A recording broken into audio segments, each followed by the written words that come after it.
सत श्री अकाल जी। गलबात देख रहे हो तुसीं ते मैं हाँ जतिंदर सिंह। अज इस प्रोग्राम के विच फिर हाज़र होए हाँ एक वक्रे विषय के उत्ते गलबात के लिए। और यह विषय मैनूं लगता है कि बहुत सारे लोगों के लिए लाभदायक होएगा। जिहड़ी जानकारी इस दे विच दित्ती जाएगी वो बहुत सारे लोगों के काम आऊगी, क्योंकि मैनूं लगता कि अज जिहड़े विषय के उत्ते गलबात करनी है बहुत सारे लोग उस चीज़ के नाल चिंता दे विच ने और उन्होंने शायद पता ही नहीं लगता कि वो किहड़ी बीमारी दे नाल घिरे हुए है। पर वो जिहड़ी भी बीमारी है वो वाकई ही ये खतरनाक है या फिर एक बहुता घबराउण दी लोड़ नहीं, उहदा हल है। इस मुद्दे के उत्ते आपां अज गलबात करनी है और गलबात करन दे लई साडे नाल डॉक्टर हरशिंदर कौर फिर एक बार जुड़नगे। उन्हां दे नाल गलबात करके जाणांगे कि आखिरकार इहदे कारण की हुंदे आ, डिप्रैशन हुंदा की है, तनाव की चीज़ है, इहदे साइड इफैक्ट जिहड़े वो की हुंदे है, कि इहदे नाल होर बीमारियां लगण दा भी खतरा जिहड़ा वो पैदा हो सकदा है। इस तो इलावा तनाव तो बचिया किवें जा सकदा है, इहदा हल किवें लभ्या जा सकदा है। और एक जिंदगी अज जिहड़ी दौड़ भज की जिंदगी बन गई है, हरेक इंसान ये सोचता कि वध तो वध पैसे कमा ले जाण, वध तो वध नाम जिहड़ा वो बना लिया जाए। पहला लोग बहुत खुशहाल हुंदे सीगे क्योंकि दिमाग के उत्ते कोई वाधू का बोझ नहीं हुंदा सी, पर अज बहुत सारिया टेंशनां ने दिमाग के उत्ते, बहुत सारे तनाव के विचों इंसान लंघदा है और इस करके ही शायद वो अज उन्नी क खुल महसूस नहीं कर पाता जो कुछ दहाके पहला एक आम इंसान जिहड़ा अपनी जिंदगी जियो पाउंदा सी। सब तो पहला स्वागत करते हैं डॉक्टर हरशिंदर कौर का, तो फिर इस मुद्दे के उत्ते सारियां चीज़ां उन्हां तो जाणांगे कि किवें इहदा हल लभ्या जा सकदा, इहदे लक्षण की ने और यह हुंदा की है। डॉक्टर हरशिंदर, सब तो पहला स्वागत जी। सत श्री अकाल। सत श्री अकाल ते तुहाडे राहीं जिन्ने भी सुण वेख रहे ने सबनां नूं निੱਘੀ फतेह जी। डॉक्टर साहब सेहतां ठीक ने जी? वधिया सब परिवार जी जी। अज आपां तनाव के उत्ते गल करिए जी, डिप्रैशन के उत्ते कि डिप्रैशन आखिरकार हुंदा की है, क्योंकि मैनूं लगता है कि बहुत सारे लोग इस चीज़ के विचों लंघदे है, तनाव के विचों लंघदे ने, पर मैनूं लगता नहीं कि वो समझ पाउंदे होणगे कि आखिरकार साडे उत्ते बीत की रही है, साडे इहदे साइड इफैक्ट शरीर के उत्ते की हो रहे ने, या ये वाकई ही कोई बीमारी हुंदी है या नहीं हुंदी। सब तो पहला वो दस्सिओ आम लोगों नूं कि ये वाकई ही इहदे नाल रोग जिहड़े आ होर भी लगण दा खतरा हुंदा, तनाव हुंदा की है, इस बारे पहला विस्तार दे विच जानकारी दिओ जी। देखो, खोजां जे अंतरराष्ट्रीय पद्धर दीयां चक्कीए तां वो कहंदे ने 77% आम पब्लिक ते 65% जो कहंदे कहांदे एकेडमिशियंस या जो परलियां सीटां ते पहुंच चुके ने वो इस वेले तनाव अधीन। अच्छा। ਹੁਣ ਇਹਦੇ ਵਿੱਚ ਉਹਨਾਂ ਨੇ ਕਿਹਾ ਕਿ ਜਿਹੜੀ ਰੇਟ ਪਰ ਈਅਰ ਵੱਧਦਾ ਜਾ ਰਿਹਾ, ਯਾਨੀ ਇਹਨਾਂ 'ਚ ਫਰਕ ਕਾਰਨ ਇਹ ਦੱਸਦੇ ਨੇ ਕਿ ਚਿੰਤਾ ਆਖਰ ਕਿਹੜੀ ਚੀਜ਼ ਦੀ ਜਿਹੜੀ ਇਹਨਾਂ ਨੂੰ ਤਣਾਅ ਦੇ ਵਿੱਚ ਲੈ ਜਾਂਦੀ, ਜੇ ਉਹ ਇਹ ਕਿ ਜਿਹੜੇ ਵਿਚਾਰੇ ਆਮ ਬੰਦੇ ਉਹ ਤਾਂ ਰਾਤ ਦੀ ਰੋਟੀ ਦਾ ਜੁਗਾੜ ਦਾ ਉਹੀ ਟੈਨਸ਼ਨ ਲੈ ਕੇ ਉਸੇ ਤਰ੍ਹਾਂ ਹੀ ਫਿਰਦੇ ਰਹਿੰਦੇ ਨੇ। ਤਾਂ 70% ਦਾ ਮਤਲਬ ਸਮਝ ਸਕਦੇ ਆ ਜਿਹੜੇ ਸਿਰਫ ਉੱਥੇ ਤੱਕ ਸੀਮਤ ਨੇ।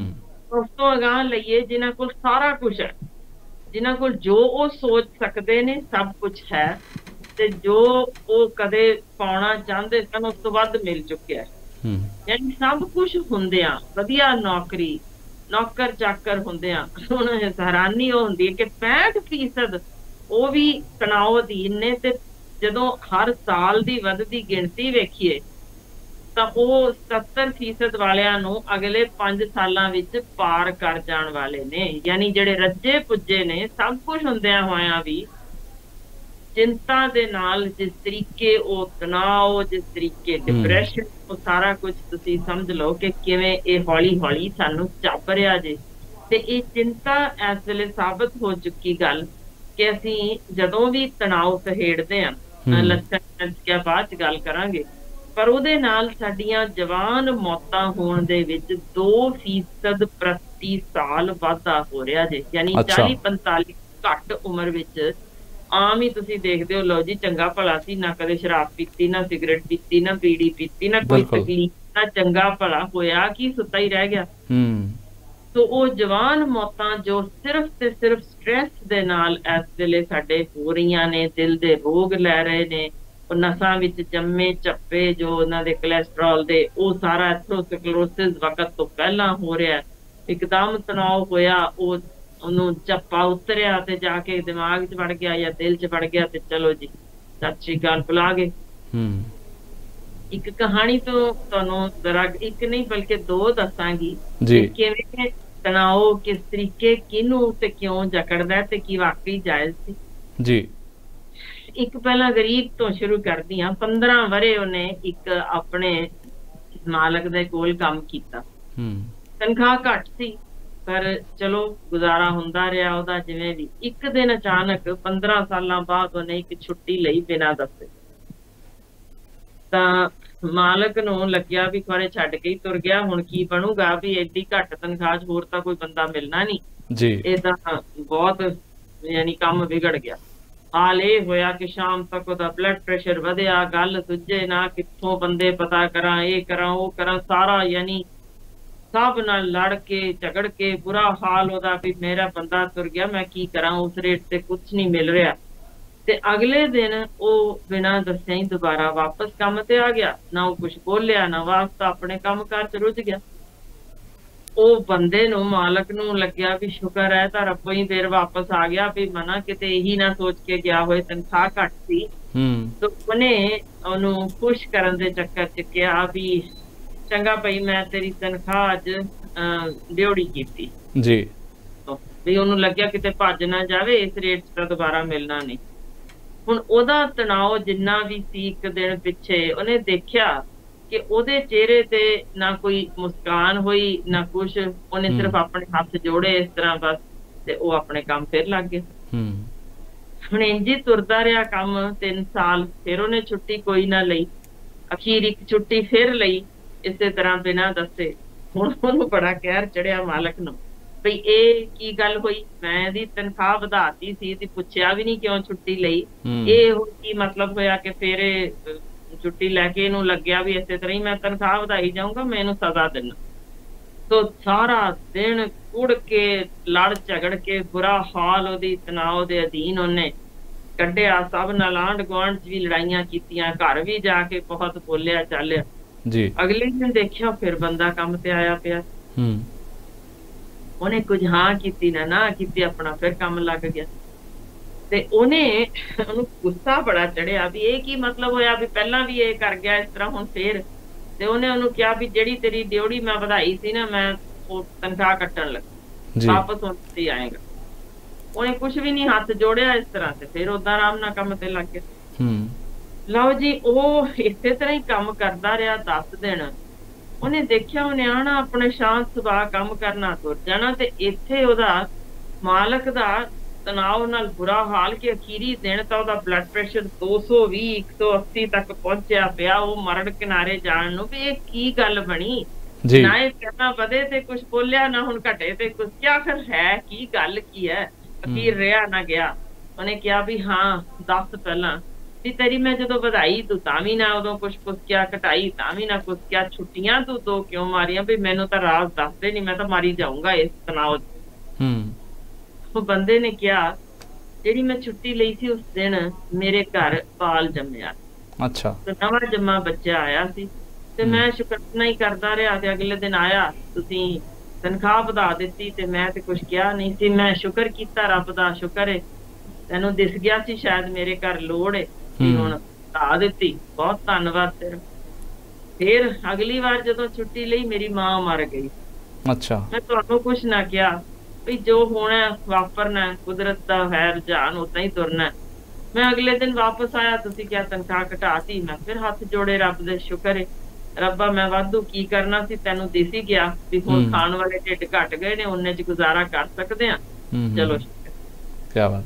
ਯਾਨੀ ਇਹਦੇ ਵਿੱਚ ਦਿਸਦਾ ਜੇ ਤਣਾਅ ਉਸ ਰੱਜੇ ਪੁੱਜੇ ਨੂੰ ਵੱਧ ਹੋਇਆ ਜਿਹੜਾ ਮਰਨ ਕਿਨਾਰੇ ਪਹੁੰਚ ਗਿਆ, ਜਿਸ ਕੋਲ ਸਭ ਕੁਝ ਸੀ ਤੇ ਉਹ ਹੱਕ ਵੀ ਸੀ ਦੇ ਰਿਹਾ, ਉਹ ਆਪ ਮੰਨਦਾ ਸੀ ਕਿ ਮੈਂ ਘੱਟ ਪੈਸੇ ਦਿੱਤੇ ਜੀ ਜੀ। ਹੁਣ ਦੂਜੇ ਪਾਸੇ ਉਹ ਜਿਸਨੂੰ ਸ਼ੁਕਰਾਨਾ ਕਰਨ ਦਾ ਵੱਲ ਆ ਗਿਆ, ਜਿਸ ਨੇ ਤੰਗੀ ਵਿੱਚ ਬਹੁਤ ਸੋਹਣਾ ਸਮਾਂ ਕੱਟਿਆ, ਉਹਨੂੰ ਮਿਲੇ ਤਾਂ ਵੀ ਉਹਨੇ ਉਸਨੂੰ ਰੱਬ ਦੀ ਰਜ਼ਾ ਮੰਨਿਆ। ਚਲੇ ਗਏ ਫਿਰ ਵੀ ਉਹਨੂੰ ਲੱਗਿਆ ਠੀਕ ਹੈ, ਇੰਨੇ ਚ ਰੱਬ ਨੂੰ ਪਤਾ ਹੈ ਮੈਂ ਗੁਜ਼ਾਰਾ ਕਰ ਸਕਦਾ, ਮੈਂ ਵਾਧੂ ਕਰਨਾ ਹੀ ਕੀ ਹੈ। ਇਹ ਹੈ ਜੇ ਕਿ ਅਸੀਂ ਤਣਾਅ ਕਿਉਂ ਤੇ ਕਿਵੇਂ ਰੱਖਦੇ ਹਾਂ, ਤੇ ਕਿਹੜੀ ਨਿੱਕੀ ਤੋਂ ਨਿੱਕੀ ਗੱਲ ਨੂੰ ਲੈ ਕੇ ਅਸੀਂ ਕਿਵੇਂ ਚਿੰਤਿਤ, ਕਿਵੇਂ ਉਸਦੇ ਉੱਤੇ ਆਪਣੀ ਜ਼ਿੰਦਗੀ ਨੂੰ ਯਾਨੀ ਲਪੇਟ ਕੇ ਰੱਖ ਦਿੰਦੇ ਹਾਂ। ਭਾਈ ਕੀ ਹੋਇਆ, ਇੱਕ ਬੰਦਾ ਇੱਕ ਦਿਨ ਛੁੱਟੀ ਲੈ ਕੇ ਗਿਆ ਹੀ ਸੀ, ਤੁਸੀਂ ਬਲੱਡ ਪ੍ਰੈਸ਼ਰ ਆਪਣਾ ਵਧਾ ਰਹੇ ਹੋ, ਤੇ ਉਸ ਬਲੱਡ ਪ੍ਰੈਸ਼ਰ ਵਧੇ ਨਾਲ ਤੁਸੀਂ ਮਾਰੀ ਜਾਓ ਭਾਵੇਂ, ਆਖਰ ਕਿਉਂ। ਬਿਲਕੁਲ ਇੱਕ ਹੋਰ ਛੋਟੀ ਜਿਹੀ ਕਹਾਣੀ ਸੁਣਾਉਣੀ ਹੈ ਜੀ। ਬਿਲਕੁਲ, ਮੈਂ ਅਸਲ ਚ ਉਦੋਂ ਇੰਗਲੈਂਡ ਸਾਂ ਜਦੋਂ ਮੈਨੂੰ ਇਹ ਕਹਾਣੀ ਉੱਥੇ ਮੈਡੀਕਲ ਕਾਲਜ ਵਿੱਚ ਸੁਣਾਈ ਗਈ। ਅੱਛਾ, ਮੈਂ ਉੱਥੇ ਲੈਕਚਰ ਦੇਣ ਗਈ ਸਾਂ ਤੇ ਮੈਨੂੰ ਮੇਰੇ ਤੇ ਉਹ ਇੰਨਾ ਡੂੰਘਾ ਅਸਰ ਕਰ ਗਈ ਕਿ ਉਹ ਅਜੇ ਤੱਕ ਮੈਂ ਭੁਲਾ ਨਹੀਂ ਸਕੀ। ਗੱਲ ਸ਼ਾਇਦ 7-8 ਸਾਲ ਪੁਰਾਣੀ ਹੋ ਚੁੱਕੀ ਹੈ। ਉੱਥੇ ਜਿਹੜੇ ਉਹਨਾਂ ਦੇ ਪ੍ਰੋਫੈਸਰ ਸਨ, ਉਹਨਾਂ ਨੇ ਜਦੋਂ ਆਗਾਜ਼ ਕੀਤੀ ਮੀਟਿੰਗ ਦਾ ਜਿੱਥੇ ਮੈਂ ਲੈਕਚਰ ਦੇਣਾ ਸੀ, ਤਾਂ ਕਹਿਣ ਲੱਗੇ ਅੱਜ ਮੈਂ ਮਾਰੀਆ ਤੇ ਉਹਦੇ ਹੈਟ ਦੀ ਕਹਾਣੀ, ਯਾਨੀ ਉਹਦੇ ਸਿਰ ਤੇ ਟੋਪੀ ਪਾਣੀ ਸੀ, ਉਹਦੀ ਕਹਾਣੀ ਸੁਣਾਉਣਾ ਜੀ। ਤੇ ਮੈਨੂੰ ਲੱਗਿਆ ਪਤਾ ਨਹੀਂ ਬੋਰ ਜਿਹਾ ਕਰਨਗੇ, ਕੀ ਗੱਲ ਹੋਈ ਸੀ, ਟੋਪੀ ਦੀ ਕੀ ਕਹਾਣੀ ਹੋ ਸਕਦੀ ਸੀ। ਖੈਰ ਉਹਨਾਂ ਨੇ ਸ਼ੁਰੂ ਕੀਤਾ ਕਿ ਮਾਰੀਆ ਉਹ ਸ਼ਖਸੀਅਤ ਸੀ ਜਿਹੜੀ ਹਰ ਵੇਲੇ ਚਿੰਤਾ ਵਿੱਚ ਡੁੱਬੀ ਰਹਿੰਦੀ ਸੀ, ਚਿਹਰੇ ਤੇ ਸ਼ਿਕਨ, ਯਾਨੀ ਹਮੇਸ਼ਾ ਹੀ ਕਿਸੇ ਨਾ ਕਿਸੇ ਨਾਲ ਚੰਗਾ ਮਾੜਾ ਬੋਲਦੇ ਰਹਿਣਾ, ਖਿਝ ਜਾਣਾ, ਉਲਝਦੇ ਰਹਿਣਾ, ਇਸ ਤਰ੍ਹਾਂ ਦੀ ਸ਼ਖਸੀਅਤ ਸੀ। ਤੇ ਇੱਕ ਦਿਨ ਉਹ ਵਾਪਸੀ ਤੇ ਏਦਾਂ ਘਰ ਜਾ ਰਹੀ ਸੀ ਜਦੋਂ ਆਪਣੇ ਕੰਮਕਾਰ ਤੋਂ, ਤੇ ਉੱਥੇ ਇੱਕ ਦੁਕਾਨ ਦੇ ਬਾਹਰ ਉਹਨੂੰ ਦਿਖਿਆ ਬੜਾ ਖੂਬਸੂਰਤ ਇੱਕ ਹੈਟ ਪਿਆ, ਤੇ ਉਹ ਬਦੋ ਬਦੀ ਖਿੱਚੀ ਜੀ ਗਈ ਜਿਵੇਂ ਅੰਦਰ ਗਈ, ਤੇ ਉਹਨੇ ਜਿਵੇਂ ਕੁੜੀਆਂ ਕਰਦੀਆਂ ਨੇ ਵੀ ਸਿਰ ਤੇ ਉਹਨੇ ਉਹਨੂੰ ਟਿਕਾਇਆ, ਤੇ ਖਿੱਚ ਦੇਖ ਕੇ ਉਹਨੇ ਖੂਬਸੂਰਤ ਜਿਹਾ ਕਦੇ ਟੇਢਾ ਕਰਕੇ ਫਿਰ ਇੰਝ ਟੇਢਾ ਕਰਕੇ ਆਪਣੇ ਆਪ ਨੂੰ ਚਾਰੇ ਪਾਸੇ ਝਾਕਿਆ ਤੇ ਮੁਸਕਾਨ ਜਿਹੀ ਬਿਖੇਰੀ। ਉਹਨੂੰ ਲੱਗਿਆ ਵੀ ਬਹੁਤ ਸੋਹਣਾ ਲੱਗ ਰਿਹਾ। ਉਹਨੇ ਆਪਣੇ ਆਪ ਨੂੰ ਹੀ ਕਿਹਾ ਵੀ ਵਾਹ ਵੀ ਵਾਹ, ਕਮਾਲ। ਉੱਥੇ ਇੱਕ ਨਿੱਕੀ ਜਿਹੀ ਬੇਟੀ ਖੜੀ ਸੀ ਉਸੇ ਦੁਕਾਨ 'ਚ, ਤੇ ਉਹਨੇ ਵੀ ਉਹਦੇ ਵੱਲ ਵੇਖਿਆ ਤੇ ਕਹਿਣ ਲੱਗੀ ਓ ਮਾਈ ਗॉड, ਸੋ ਬਿਊਟੀਫੁਲ, ਕਿੰਨੀ ਸੋਹਣੀ ਲੱਗ ਰਹੀ ਹੈ। ਉਹ ਮਾਰੀਆ ਤਾਂ ਜਿਵੇਂ ਨਾ ਫੁੱਲ ਕੇ ਕੁੱਪਾ, ਵੀ ਵਾਹ ਬੱਚਾ ਤਾਂ ਝੂਠ ਨਹੀਂ ਬੋਲਦਾ, ਵੀ ਇਹਨੇ ਵੀ ਕਿਹਾ। ਤੇ ਉਹਦੇ ਕਹਿੰਦੇ ਸਾਰ ਉੱਥੇ ਦੁਕਾਨ ਵਿੱਚ ਹੋਰ ਵੀ ਜਿੰਨੇ 5-6 ਜਣੇ ਖੜੇ ਸੀ, ਸਾਰੇ ਦੇ ਸਾਰੇ ਘੁੰਮੇ ਤੇ ਉਹਨੂੰ ਸ਼ੀਸ਼ੇ 'ਚ ਮੁਸਕਰਾਉਂਦੀ ਦੇਖ ਕੇ ਆਪਣੇ ਆਪ ਨੂੰ ਹਰ ਇੱਕ ਨੇ ਕਿਹਾ ਵਾਹ ਬਈ ਵਾਹ, ਕਿੰਨੀ ਖੂਬਸੂਰਤ। ਤੇ ਉਹ ਜਿਹੜੀ ਸੇਲਸ ਗਰਲ ਸੀ ਉਹਨੇ ਵੀ ਦੇਖ ਕੇ ਕਿਹਾ ਮੈਮ ਸੱਚੀ ਕਮਾਲ ਦੇ ਹੀ ਲੱਗ ਰਹੇ ਹੋ ਤੁਸੀਂ, ਇੰਨੀ ਜੱਚੀ ਹੈ ਤੁਹਾਡੇ ਤੇ, ਕਿਸੇ ਤੇ ਘੱਟ ਹੀ ਜੱਚਦੀ ਹੈ ਇਹੋ ਜਿਹੀ ਹੈਟ, ਕਮਾਲ ਦੇ ਲੱਗ ਰਹੇ। ਸੋ ਗੋ ਇਨ ਫॉर ਇਟ, ਲੈ ਲਓ, ਬਹੁਤ ਸੋਹਣੇ ਲੱਗਦੇ ਹੋ। ਖੈਰ ਉਹਨੇ ਜਦੋਂ ਦੇਖਿਆ ਵੀ ਇੰਨੀ ਸਿਫਤ, ਇੰਨੀ ਤਾਰੀਫ ਹੋਈ ਹੈ, ਉਹਨੇ ਬਾਹਰ ਮਤਲਬ ਘੁੰਮ ਕੇ ਫਿਰ ਥੋੜਾ ਜਿਹਾ ਸਿਰ ਦੁਕਾਨ ਤੋਂ ਬਾਹਰ ਕੱਢ ਕੇ ਫਿਰ ਦੇਖਿਆ, ਤੇ ਉਹ ਲੰਘਦੀਆਂ ਉਹਨੇ ਦੇਖਿਆ 2-3 ਔਰਤਾਂ ਬਦੋ ਬਦ ਉਹਦੇ ਵੱਲ ਘੁੰਮੀਆਂ, ਇੰਝ ਦੇਖਿਆ ਤੇ ਇਸ ਤਰ੍ਹਾਂ ਇਸ਼ਾਰਾ ਕੀਤਾ, ਵਾਹ। ਯਾਨੀ ਉਹਨੂੰ ਲੱਗਿਆ ਅੱਜ ਤਾਂ ਬਈ ਹੈਟ ਦੀ ਕੀਮਤ ਤਰ ਗਈ। ਫਟਾਫਟ ਅੰਦਰ ਆਈ, ਉਹਨੇ ਪੈਸੇ ਦਿੱਤੇ ਤੇ ਆਪਣੀ ਹੈਟ ਖਰੀਦੀ ਤੇ ਉਹ ਆਪਣੀ ਜੀ ਬਾਹਰ ਨਿਕਲ ਗਈ ਫਸਟ ਕਲਾਸ। ਤੇ ਹੁਣ ਉਹ ਬਾਹਰ ਨਿਕਲ ਕੇ ਉਹਨੇ ਹਰ ਪਾਸੇ ਜਿਹਨੂੰ ਦੇਖੇ ਉਹਨੂੰ ਮੁਸਕਰਾ ਕੇ ਵੀ ਦੇਖੋ ਮੇਰੀ ਹੈਟ, ਯਾਨੀ। ਤੇ ਉਹ ਕਮਾਲ ਹੀ ਵਾਪਰਿਆ ਕਿ ਜਿੱਥੇ ਉਹਦੀ ਲੰਘਦੀ ਰਹੀ ਹਰ ਕਿਸੇ ਨੇ ਉਹਨੂੰ ਬਿਊਟੀਫੁਲ, ਵਾਹ, ਇੰਝ ਹੀ ਕਰਦੇ ਗਏ ਵੀ ਕਿੰਨੀ ਉਹਦੀ, ਸਾਰੇ ਉਹਨੂੰ ਵੇਖ ਕੇ ਮੁਸਕਰਾਉਂਦੇ, ਪਿਆਰ ਨਾਲ ਵੇਖਦੇ। ਉਹਨੂੰ ਇੰਨਾ ਯਾਨੀ ਚੰਗਾ ਲੱਗਿਆ ਕਿ ਉਹ ਈਵਨਿੰਗ ਸ਼ਿਫਟ ਤੇ ਜਦੋਂ ਵਾਪਸ ਆਪਣੇ ਕੰਮ ਤੇ ਗਈ ਤੇ ਇਸੇ ਤਰ੍ਹਾਂ ਹੀ ਉਹਨੇ ਪੂਰਾ ਅੰਦਰ ਜਦੋਂ ਵੜੀ ਮੁਸਕਰਾਉਂਦੀ, ਚਾਰੇ ਪਾਸੇ ਵੇਖਦੀ, ਤੇ ਉਹਨੇ ਦੇਖਿਆ ਕਿ ਦਫ਼ਤਰ ਦਾ ਹਰ ਬੰਦਾ ਹੀ ਉਹਨੂੰ ਵੇਖ ਕੇ ਬੜਾ ਖੂਬਸੂਰਤ ਮੁਸਕਾਨ ਉਹਨੇ ਦਿੱਤੀ। ਤੇ ਵਾਕਈ ਕਮਾਲ, ਮਤਲਬ 1-2 ਨੇ ਤਾਂ ਜਿਹੜੇ ਉੱਥੇ ਖੜੇ ਸਨ ਗੇਟ ਦੇ ਨੇੜੇ, ਉਹਨਾਂ ਨੇ ਇਹ ਵੀ ਕਹਿ ਦਿੱਤਾ ਵੀ ਬਹੁਤ ਖੂਬਸੂਰਤ, ਵਾਹ। ਉਹਦਾ ਹਾਲ ਇਹ ਕਹਿਣ ਦਾ ਭਾਵ ਹੋ ਗਿਆ ਕਿ ਉਹਨੂੰ ਲੱਗਿਆ ਮੈਂ ਤਾਂ ਹਵਾਵਾਂ ਤੇ ਉੱਡਦੀ ਫਿਰਦੀ, ਕਮਾਲ ਹੀ ਜੇ। ਉਹਦਾ ਦਿਨ ਅਜਿਹਾ ਲੰਘਿਆ ਕਿ ਇੱਕ ਜਣਾ ਮੁਸਕਰਾ ਕੇ ਗੱਲ ਕਰ ਰਿਹਾ, ਉਸੇ ਤਰ੍ਹਾਂ ਗੱਲ ਕਰਦੀ। ਵਾਪਸ ਘਰ ਆਈ ਨਾ ਜਦੋਂ, ਮਾਂ ਨੂੰ ਦੇਖ ਕੇ ਕਹਿਣ ਲੱਗੀ, ਮਾਂ ਦੇਖ ਮੇਰੀ ਕਿਸ ਤਰ੍ਹਾਂ ਦੀ ਹੈਟ ਲੱਗਦੀ ਹੈ। ਉਹਦੇ ਅੱਗੇ ਇਸ ਤਰ੍ਹਾਂ ਕਰਕੇ ਖੜੀ ਹੋਈ ਤੇ ਉਹਦੀ ਮਾਂ ਨੇ ਘੁੰਮ ਕੇ ਦੇਖਿਆ, ਕਹਿੰਦੀ ਕਿਹੜੀ ਵਾਲੀ? ਮੋਮ ਮੇਰੇ ਸਿਰ ਤੇ ਜਿਹੜੀ ਹੈਟ ਆ ਦੱਸ ਕਿੱਦਾਂ ਦੀ ਲੱਗਦੀ ਹੈ। ਤੇ ਉਹਨੇ ਫੇਰ ਇਧਰੋਂ ਦੀ ਤੇ ਇਧਰੋਂ ਦੀ ਹੋ ਕੇ ਦੇਖਿਆ, ਬੇਟਾ ਕਿਹੜੀ ਹੈਟ? ਉਹ ਕਿਹਾ ਹੱਦ ਹੋ ਗਈ, ਦਿਖਦਾ ਨੀ ਜਿਹੜੇ ਸਾਰਿਆਂ ਨੇ ਅੱਜ ਦੇਖੀ ਮੇਰੇ, ਆਹ ਦੇਖ। ਉਹਨੇ ਇੰਝ ਹੱਥ ਲਾਇਆ ਤੇ ਉਹਨੇ ਦੇਖਿਆ ਹੈਟ ਸੀ ਨਹੀਂ। ਤੇ ਉਹਨੇ ਝੱਟ ਫੋਨ ਕੀਤਾ ਵਾਪਸ ਆਪਣੀ ਜਿਹੜੀ ਉਹਦੇ ਸੀਟ ਦੇ ਨਾਲ ਬੈਠਦੀ ਸੀ ਕਿ ਕਿਤੇ ਮੈਂ ਆਪਣੀ ਹੈਟ ਉੱਥੇ ਤਾਂ ਨਹੀਂ ਰੱਖ ਆਈ। ਉਹਨੇ ਕਿਹਾ ਤੂੰ ਤੇ ਹੈਟ ਕੋਈ ਪਾਈ ਨਹੀਂ ਸੀ। ਯਾਨੀ ਉਹ ਹੈਰਾਨ ਹੋ ਗਈ ਕਿ ਜੇ ਮੈਂ ਹੈਟ ਨਹੀਂ ਸੀ ਪਾਈ ਤਾਂ ਮੇਰੇ ਵੱਲ ਵੇਖ ਕੇ ਕਿਉਂ ਸਾਰੇ ਖੁਸ਼ ਹੋ ਰਹੇ ਸਨ। ਫਿਰ ਵਾਪਸ ਇੰਨੀ ਦੇਰ ਨੂੰ ਜਿੱਥੇ ਉਹਨੇ ਖਰੀਦੀ ਸੀ ਉੱਥੇ ਹੀ ਦੁਕਾਨ ਤੇ ਵਾਪਸ ਫੋਨ ਕੀਤਾ ਕਿ ਮੈਂ ਬਾਹਰ ਨਿਕਲੀ ਸਾਂ ਜਦੋਂ ਹੈਟ ਪਾ ਕੇ, ਕਿਤੇ ਉੱਥੇ ਹੀ ਤਾਂ ਨਹੀਂ ਗਿਰ ਗਈ, ਤੁਸੀਂ ਦੇਖੀ? ਤੇ ਉਹ ਕਹਿੰਦੇ ਉਦੋਂ ਫੋਨ ਜਦੋਂ ਉੱਥੇ ਚੁੱਕਿਆ, ਉਹ ਕਹਿੰਦੇ ਮੈਮ ਤੁਸੀਂ ਤੇ ਉਹ ਹੈਟ ਇੱਥੇ ਹੀ ਕਾਊਂਟਰ ਤੇ ਭੁੱਲ ਗਏ ਪਾ ਕੇ ਨਹੀਂ ਗਏ।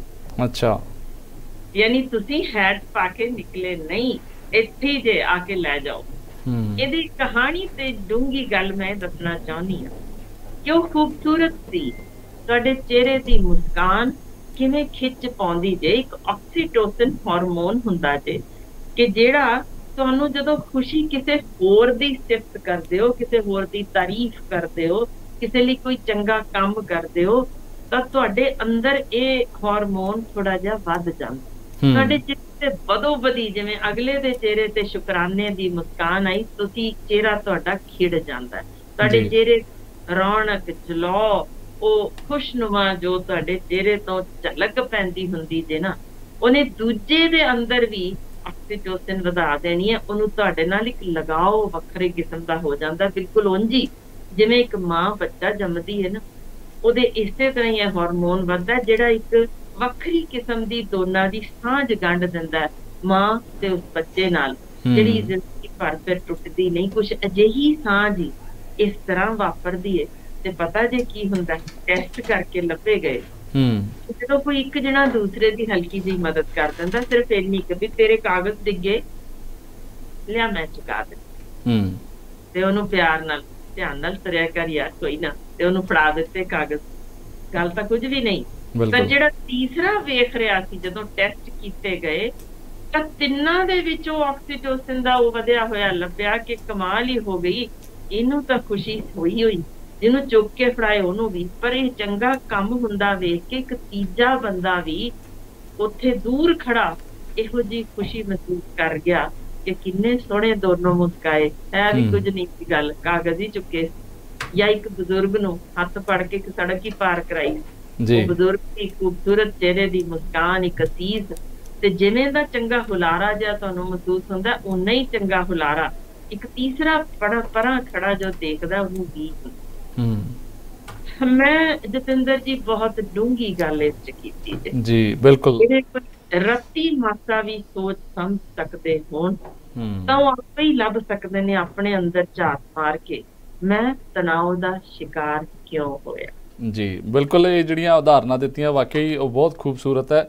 ਔਰ ਮੈਨੂੰ ਲੱਗਦਾ ਕਿ ਜੇਕਰ ਇਹ ਸਮਝ ਆ ਗਈਆਂ ਤਾਂ ਇੱਥੇ ਹੀ ਬਹੁਤ ਸਾਰੀਆਂ ਚੀਜ਼ਾਂ ਦਾ ਹੱਲ ਹੋ ਜਾਣਾ ਹੈ। ਜਿਹੜੀਆਂ ਬਿਮਾਰੀਆਂ ਦਾ ਆਪਾਂ ਅੱਗੇ ਚੱਲ ਕੇ ਜ਼ਿਕਰ ਕਰਨਾ ਹੈ ਕਿ ਡਿਪਰੈਸ਼ਨ ਨਾਲ ਇਹ ਵੀ ਹੋ ਜਾਂਦੀਆਂ, ਡਿਪਰੈਸ਼ਨ ਦੇ ਨਾਲ ਆਹ ਸਾਈਡ ਇਫੈਕਟ ਜਿਹੜੇ ਉਹ ਹੁੰਦੇ ਆ, ਮੈਨੂੰ ਲੱਗਦਾ ਉਹਨਾਂ ਸਾਰੀਆਂ ਚੀਜ਼ਾਂ ਦਾ ਤੋੜ ਇਹਦੇ ਵਿੱਚ ਲੱਭ ਜੂਗਾ ਕਿ ਤੁਸੀਂ ਆਪਣੇ ਆਪ ਦੇ ਵਿੱਚ ਖੁਸ਼ੀ ਲੱਭ ਲਓ।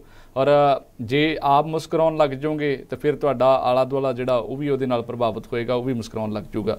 ਬਹੁਤ ਵਧੀਆ ਉਦਾਹਰਨ ਲੱਗੀ ਜਿਹੜੀ ਤੁਸੀਂ ਮੈਡੀਕਲ ਕਾਲਜ ਦੀ ਉਦਾਹਰਨ ਦਾ ਜ਼ਿਕਰ ਕੀਤਾ, ਜਾਂ ਉਸ ਤੋਂ ਪਹਿਲਾਂ ਅਮੀਰ ਗਰੀਬ ਵਾਲੀ ਪਾੜੇ ਦਾ ਇੱਕ ਜ਼ਿਕਰ ਕੀਤਾ ਗਾ, ਤਾਂ ਉਹ ਚੀਜ਼ ਵਾਕਈ ਹੀ ਪ੍ਰਭਾਵਿਤ ਕਰਦੀ ਹੈ ਅੱਜ ਦੇ ਸਮੇਂ ਵਿੱਚ। ਔਰ ਲੋਕ ਮੈਨੂੰ ਲੱਗਦਾ ਕਿ ਸਾਰੀਆਂ ਚੀਜ਼ਾਂ ਕਿਤੇ ਨਾ ਕਿਤੇ ਭੁੱਲਦੇ ਜਾ ਰਹੇ ਹੈ, ਇਸੇ ਕਰਕੇ ਹੀ ਉਹਨਾਂ ਦੇ ਦਿਮਾਗ ਦੇ ਉੱਤੇ ਅਸਰ ਜਿਹੜਾ ਉਹ ਨੈਗੇਟਿਵ ਹੋਣ ਲੱਗ ਪਿਆ। ਔਰ ਉਹਦੇ ਕਰਕੇ ਮੈਨੂੰ ਲੱਗਦਾ ਕਿ ਕਾਫੀ ਸਾਰੀਆਂ ਚੀਜ਼ਾਂ ਉਹਨਾਂ ਦੇ ਪਰਿਵਾਰਕ ਜਿਹੜੇ ਰਿਸ਼ਤੇ ਹੈ, ਜਾਂ ਕਹਿ ਲਈਏ ਕਿ ਹੋਰ ਸੋਸ਼ਲ ਲਾਈਫ ਹੈ ਜਿਹੜੀ, ਉਸ ਨੂੰ ਵੀ ਪ੍ਰਭਾਵਿਤ ਕਰ ਰਹੀਆਂ। ਹੁਣ ਵੇਖੋ ਨਾ, 1 ਇੰਚ ਵੀ ਜੇ ਅਸੀਂ ਪਰਾਂ ਕਰ ਲਈਏ ਜਾਂ ਅੱਧਾ ਫੁੱਟ ਪਰੇ ਅਸੀਂ ਖੇਤ ਦੀ ਨਾਲ ਵੀ ਕਰ ਲਈਏ ਤਾਂ ਕਤਲ ਕਰ ਜਾਂਦੇ ਆ ਇੱਕ ਦੂਜੇ ਦਾ। ਉਹ ਦੁਸ਼ਮਣੀਆਂ ਪਤਾ ਨਹੀਂ ਕਿੰਨੀਆਂ ਪੁਸ਼ਤਾਂ ਨਾਲ ਨਿਭਦੀਆਂ ਨੇ। ਤੇ ਜੇ ਇਹੀ ਚੀਜ਼ ਆਰਾਮ ਨਾਲ ਕਹਿਣਾ, ਉਹ ਜਾ ਯਾਰ ਤੂੰ 15 ਦਿਨ ਮਹੀਨਾ ਰੱਖ ਲੈ ਵੱਟ ਉੱਧਰ, ਬਾਅਦ ਚ ਫਿਰ ਵਾਪਸ ਉੱਥੇ ਕਰ ਲਵਾਂਗੇ, ਕੀ ਫਰਕ ਪੈਣਾ ਉਹਨੇ ਨਾਲ, ਤੂੰ ਵੀ ਦੇਖ ਲੈ ਕਿੰਨੀ ਖੁਸ਼ੀ ਮਿਲਦੀ ਹੈ। ਤਾਂ ਮੈਂ ਵੀ ਫਿਰ ਵਾਪਸ ਆਪਾਂ ਹੱਕ ਦੂਜੇ ਦਾ ਕਿਉਂ ਖਾਣਾ, ਹੱਕ ਪਰਾਇਆ ਨਾਨਕਾ ਉਸਵਰ ਉਸ ਗਾਏ ਕਾਹਨੂੰ ਆਪਾਂ ਹੱਕ ਖੋਣਾ। ਚੱਲ ਤੈਨੂੰ ਜੇ ਖੁਸ਼ੀ ਮਿਲਦੀ ਹੈ, ਚੱਲ ਭਰਾਵਾ 15 ਦਿਨ ਤੂੰ ਵੱਟ ਉੱਧਰ ਰੱਖ ਲੈ, ਮੈਨੂੰ ਦੱਸੋ ਇਸ ਚ ਕਿੰਨਾ ਕੁਛ ਵਿਗੜ ਜਾਣਾ। ਉਹਨੂੰ ਵੀ ਸੋਚਣ ਲਈ ਮਜਬੂਰ ਹੋਣਾ ਪੈਣਾ, ਕੀਤਾ ਤਾਂ ਮੈਂ ਗਲਤੀ, ਪਰ ਭਰਾ ਦੀ ਇੰਨੀ ਦਰਿਆ ਦਿਲੀ ਕਿ ਉਹਨੇ ਮੁਸਕਰਾ ਕੇ ਮੈਨੂੰ ਇਹੋ ਜਿਹੀ ਚੀਜ਼ ਦੇ ਦਿੱਤੀ, ਤਾਂ ਫਿਰ ਵਾਪਸ ਉਹਦਾ ਹੱਕ ਦੇ ਦੇਣਾ ਚਾਹੀਦਾ। ਹੁਣ ਇਹ ਸਾਡੇ ਤੇ ਹੈ ਕਿ ਅਸੀਂ ਉਹ ਪੁਸ਼ਤ ਦਰ ਪੁਸ਼ਤ ਗੋਲੀਆਂ ਨਾਲ ਹੀ ਸਮਾਂ ਲਗਾਉਣਾ ਕਿ ਮਾਰੀ ਹੋਈ ਜਾਣਾ ਇੱਕ ਦੂਜੇ ਨੂੰ, ਤੇ ਇੰਝ ਹੱਥ ਖੇਡ ਕੇ ਵਾਪਸ ਆਪਾਂ ਲੈ ਆਉਣਾ। ਕਦੇ ਕਿਸੇ ਨੇ ਖਿਆਲ ਕੀਤਾ ਕਿ ਆਖਰ ਪਹਿਲਾ ਪਟਵਾਰੀ ਕੌਣ ਸੀ? ਯਾਨੀ ਇਹ ਜ਼ਮੀਨ ਜਦੋਂ ਧਰਤੀ ਬਣੀ ਸੀ ਕਿ ਸਾਰਾ ਭਾਰ ਤੁਸੀਂ ਜਾਂ ਮੈਂ ਚੁੱਕਿਆ ਸੀ ਜਾਂ ਸਾਡੇ ਦਾਦੇ ਪੜਦਾਦਿਆਂ ਨੇ ਚੱਕਿਆ ਸੀ? ਇਹ ਜ਼ਮੀਨਾਂ ਤਾਂ ਕਿਸੇ ਨਾ ਕਿਸੇ ਨੇ ਕਦੇ ਹਥਿਆਈਆਂ ਹੀ ਸੀ, ਇਹ ਤਾਂ ਖੁੱਲੀ ਸੀ ਧਰਤੀ, ਕਿਸੇ ਦੇ ਨਾਂ ਨਹੀਂ ਸੀ। ਪਰ ਅਸੀਂ ਹਾਂ ਜਿਨ੍ਹਾਂ ਨੇ ਇਸ ਨੂੰ ਵੰਡ ਕੇ ਫਿਰ ਅੱਗੋਂ ਵੰਡੀਆਂ ਮਨਾਂ ਵਿੱਚ ਪਾਈਆਂ। ਤੇ ਉਹੀ ਗੱਲ ਏ, ਅਸੀਂ ਆਪਣੀ ਹਉਮੈ, ਆਪਣੀ ਮੈਂ, ਉਹਦੇ ਵਿੱਚ ਇੰਨਾ ਕੁ ਉਸ ਸਕੂਨ ਚ ਵੜ ਗਏ ਆ, ਮੈਂ, ਮੇਰਾ ਕਾਰੋਬਾਰ, ਮੇਰਾ ਪੁੱਤਰ, ਮੇਰਾ ਧੀ, ਮੇਰੀ ਨੂੰ ਮੇਰੀ ਕਾਰ, ਮੇਰੀ ਗੱਡੀ, ਮੇਰਾ ਬਿਜ਼ਨਸ, ਯਾਨੀ ਇਸ ਤੋਂ ਅੱਗੇ ਅਸੀਂ ਸੋਚ ਸੀਮਤ ਕਰ ਲਈ ਤੇ ਉਸ ਘੇਰੇ ਦੇ ਅੰਦਰ ਬਿਲਕੁਲ ਉਸੇ ਤਰ੍ਹਾਂ ਹੀ ਤਣਾਅ ਆ ਕੇ ਚਿੰਬੜਿਆ ਜੇ। ਜਿਵੇਂ ਅੱਜ ਵੀ ਤੁਸੀਂ, ਤੁਹਾਡੇ ਘਰ ਸ਼ੈਂਕ ਹੋਏਗਾ, ਸਿੰਕ ਨੂੰ ਜਿਹਨੂੰ ਅਸੀਂ ਪੰਜਾਬੀ ਚ ਕਹਿੰਦੇ ਆ, ਉਹਨੂੰ ਤੁਸੀਂ ਜਰਾ ਕੁ ਟੂਟੀ ਖੋਲ ਦਿਓ ਤੇ ਹੇਠਲੀ ਮੋਰੀ ਬੰਦ ਕਰ ਦਿਓ। ਫਿਰ ਉਹਨੂੰ ਟੂਟੀ ਬੰਦ ਨਹੀਂ ਜੇ ਕਰਨੀ, ਵਗਦੇ ਰਹਿਣ ਦੇਣਾ। ਜਦੋਂ ਨਿਕਾਸੀ ਹੈ ਨਹੀਂ, ਪਾਣੀ ਤੇ ਉੱਪਰੋਂ ਦੀ ਵਗਣਾ ਹੀ ਵਗਣਾ ਨਾ। ਐਗਜ਼ੈਕਟਲੀ ਇਹੋ ਗੱਲ ਹੈ ਕਿ ਅਸੀਂ ਉਸ ਆਪਣੀ ਬਣਾਏ ਕਕੂਨ ਦੇ ਅੰਦਰ ਕਿ ਮੈਂ ਤੇ ਉਹਦੇ ਵਿੱਚ ਉਹਦੇ ਕੋਲ ਵੱਡੀ ਕਾਰ ਕਿਉਂ ਆਈ, ਉਹ ਸੜਕ ਤੇ ਮੇਰੇ ਅੱਗੋਂ ਕਿਉਂ ਲੰਘਿਆ, ਉਹਦੀ ਨੂੰਹ ਜ਼ਿਆਦਾ ਪੈਸੇ ਕਿਉਂ ਲਿਆਈ, ਮੇਰਾ ਪੁੱਤਰ ਘੱਟ ਕਿਉਂ ਪੜਿਆ। ਯਾਨੀ ਅਸੀਂ ਤੇ ਹੱਥ ਹੀ ਲਾ ਦਿੰਦੇ ਹਾਂ ਕਿ ਉਹ ਫਿਕਰ ਪਾਲਦੇ ਹਾਂ ਜਿਨ੍ਹਾਂ ਬਾਰੇ ਅਸੀਂ ਇਹ ਸੋਚਣਾ ਹੀ ਭੁੱਲ ਗਏ ਕਿ ਭਾਈ ਅਸੀਂ ਮੰਜੇ ਤੋਂ ਖੜੇ ਹੁੰਦਿਆਂ ਖਿੜਕ ਕੇ ਡਿੱਗ ਗਏ, ਸਿਰ ਤੇ ਸੱਟ ਵੱਜੀ ਤੇ ਹੋਣਾ ਹੀ ਨਹੀਂ, ਖਤਮ। ਯਾਨੀ ਅਗਲਾ ਸਾਹ ਲੈਣਾ ਵੀ ਅੰਦਰ ਨਹੀਂ, ਇਹ ਵੀ ਨਹੀਂ ਪਤਾ। ਪਰ ਅਸੀਂ ਉਹ ਫਿਕਰ ਇਸ ਹਿਸਾਬ ਦੇ ਪਾਲੇ ਨੇ ਕਿ ਅਸੀਂ 60 ਜਨਮਾਂ ਤੱਕ ਜਿਵੇਂ ਉਹ ਸਾਰੇ ਫਿਕਰ ਅਸੀਂ ਉਹੀ ਲੈ ਕੇ ਫਿਰਨੇ ਨੇ। ਤੇ ਕਾਰਨ ਸਾਡੇ ਸਾਹਮਣੇ ਨੇ ਕਿ ਅਸੀਂ ਬੇਲੋੜੇ ਸਿਰਫ ਨਿੱਕੇ ਨਿੱਕੇ ਜਿਹੜੇ ਜੋ ਵੀ ਕੁਝ ਆਲੇ ਦੁਆਲੇ ਵਾਪਰਦਾ ਜੇ, ਆ ਬਿਜਲੀ ਗਈ ਕਿਉਂ ਗਈ, ਲਓ ਜੀ ਗਈ ਤਾਂ ਫਿਰ ਦੇਖੋ ਨਾ ਦੋ ਤਰੀਕੇ ਨੇ ਸਿੱਝਣ ਦੇ। ਇੱਕ ਬਿਜਲੀ ਹੋਈ ਗਈ ਹੈ, ਠੀਕ ਹੈ, ਜਾਂ ਤਾਂ ਕੋਸ ਲਓ, ਬੇੜਾ ਕਰਕੇ ਪੰਜਾਬ ਦਾ ਕੁਝ ਵੀ ਠੀਕ ਨਹੀਂ ਹੋ ਸਕਦਾ। ਜਿਹੜਾ ਸਿਆਸਤਦਾਨ ਆਂਦਾ ਬਸ ਉਹ ਇਹੋ ਜਿਹਾ ਆਂਦਾ, ਕੁੱਤਾ ਰਾਜ ਬਹਾਲੀ ਹੈ, ਫਿਰ ਚੱਕੀ ਚੱਟੇ ਚਲੋ ਜੀ, ਫਿਰ ਕੋਈ ਅੰਤ ਨਹੀਂ, ਕੋਸ ਲਓ ਜਿਹਨੂੰ ਮਰਜ਼ੀ, ਮਹਿਕਮੇ ਨੂੰ ਵਿੱਚ ਰੱਖ ਲੈਂਦੇ ਆ। ਜਾਂ ਦੂਜਾ ਤਰੀਕਾ, ਬਿਜਲੀ ਗਈ, ਆਓ ਜੀ ਆਓ, ਬਹੁਤ ਮਜ਼ਾ ਆਏਗਾ ਜੀ, ਕੈਂਡਲ ਲਾਈਟ ਡਿਨਰ ਕਰਕੇ ਦੇਖੀਏ ਕਿੰਨਾ ਮਜ਼ਾ ਆਉਂਦਾ।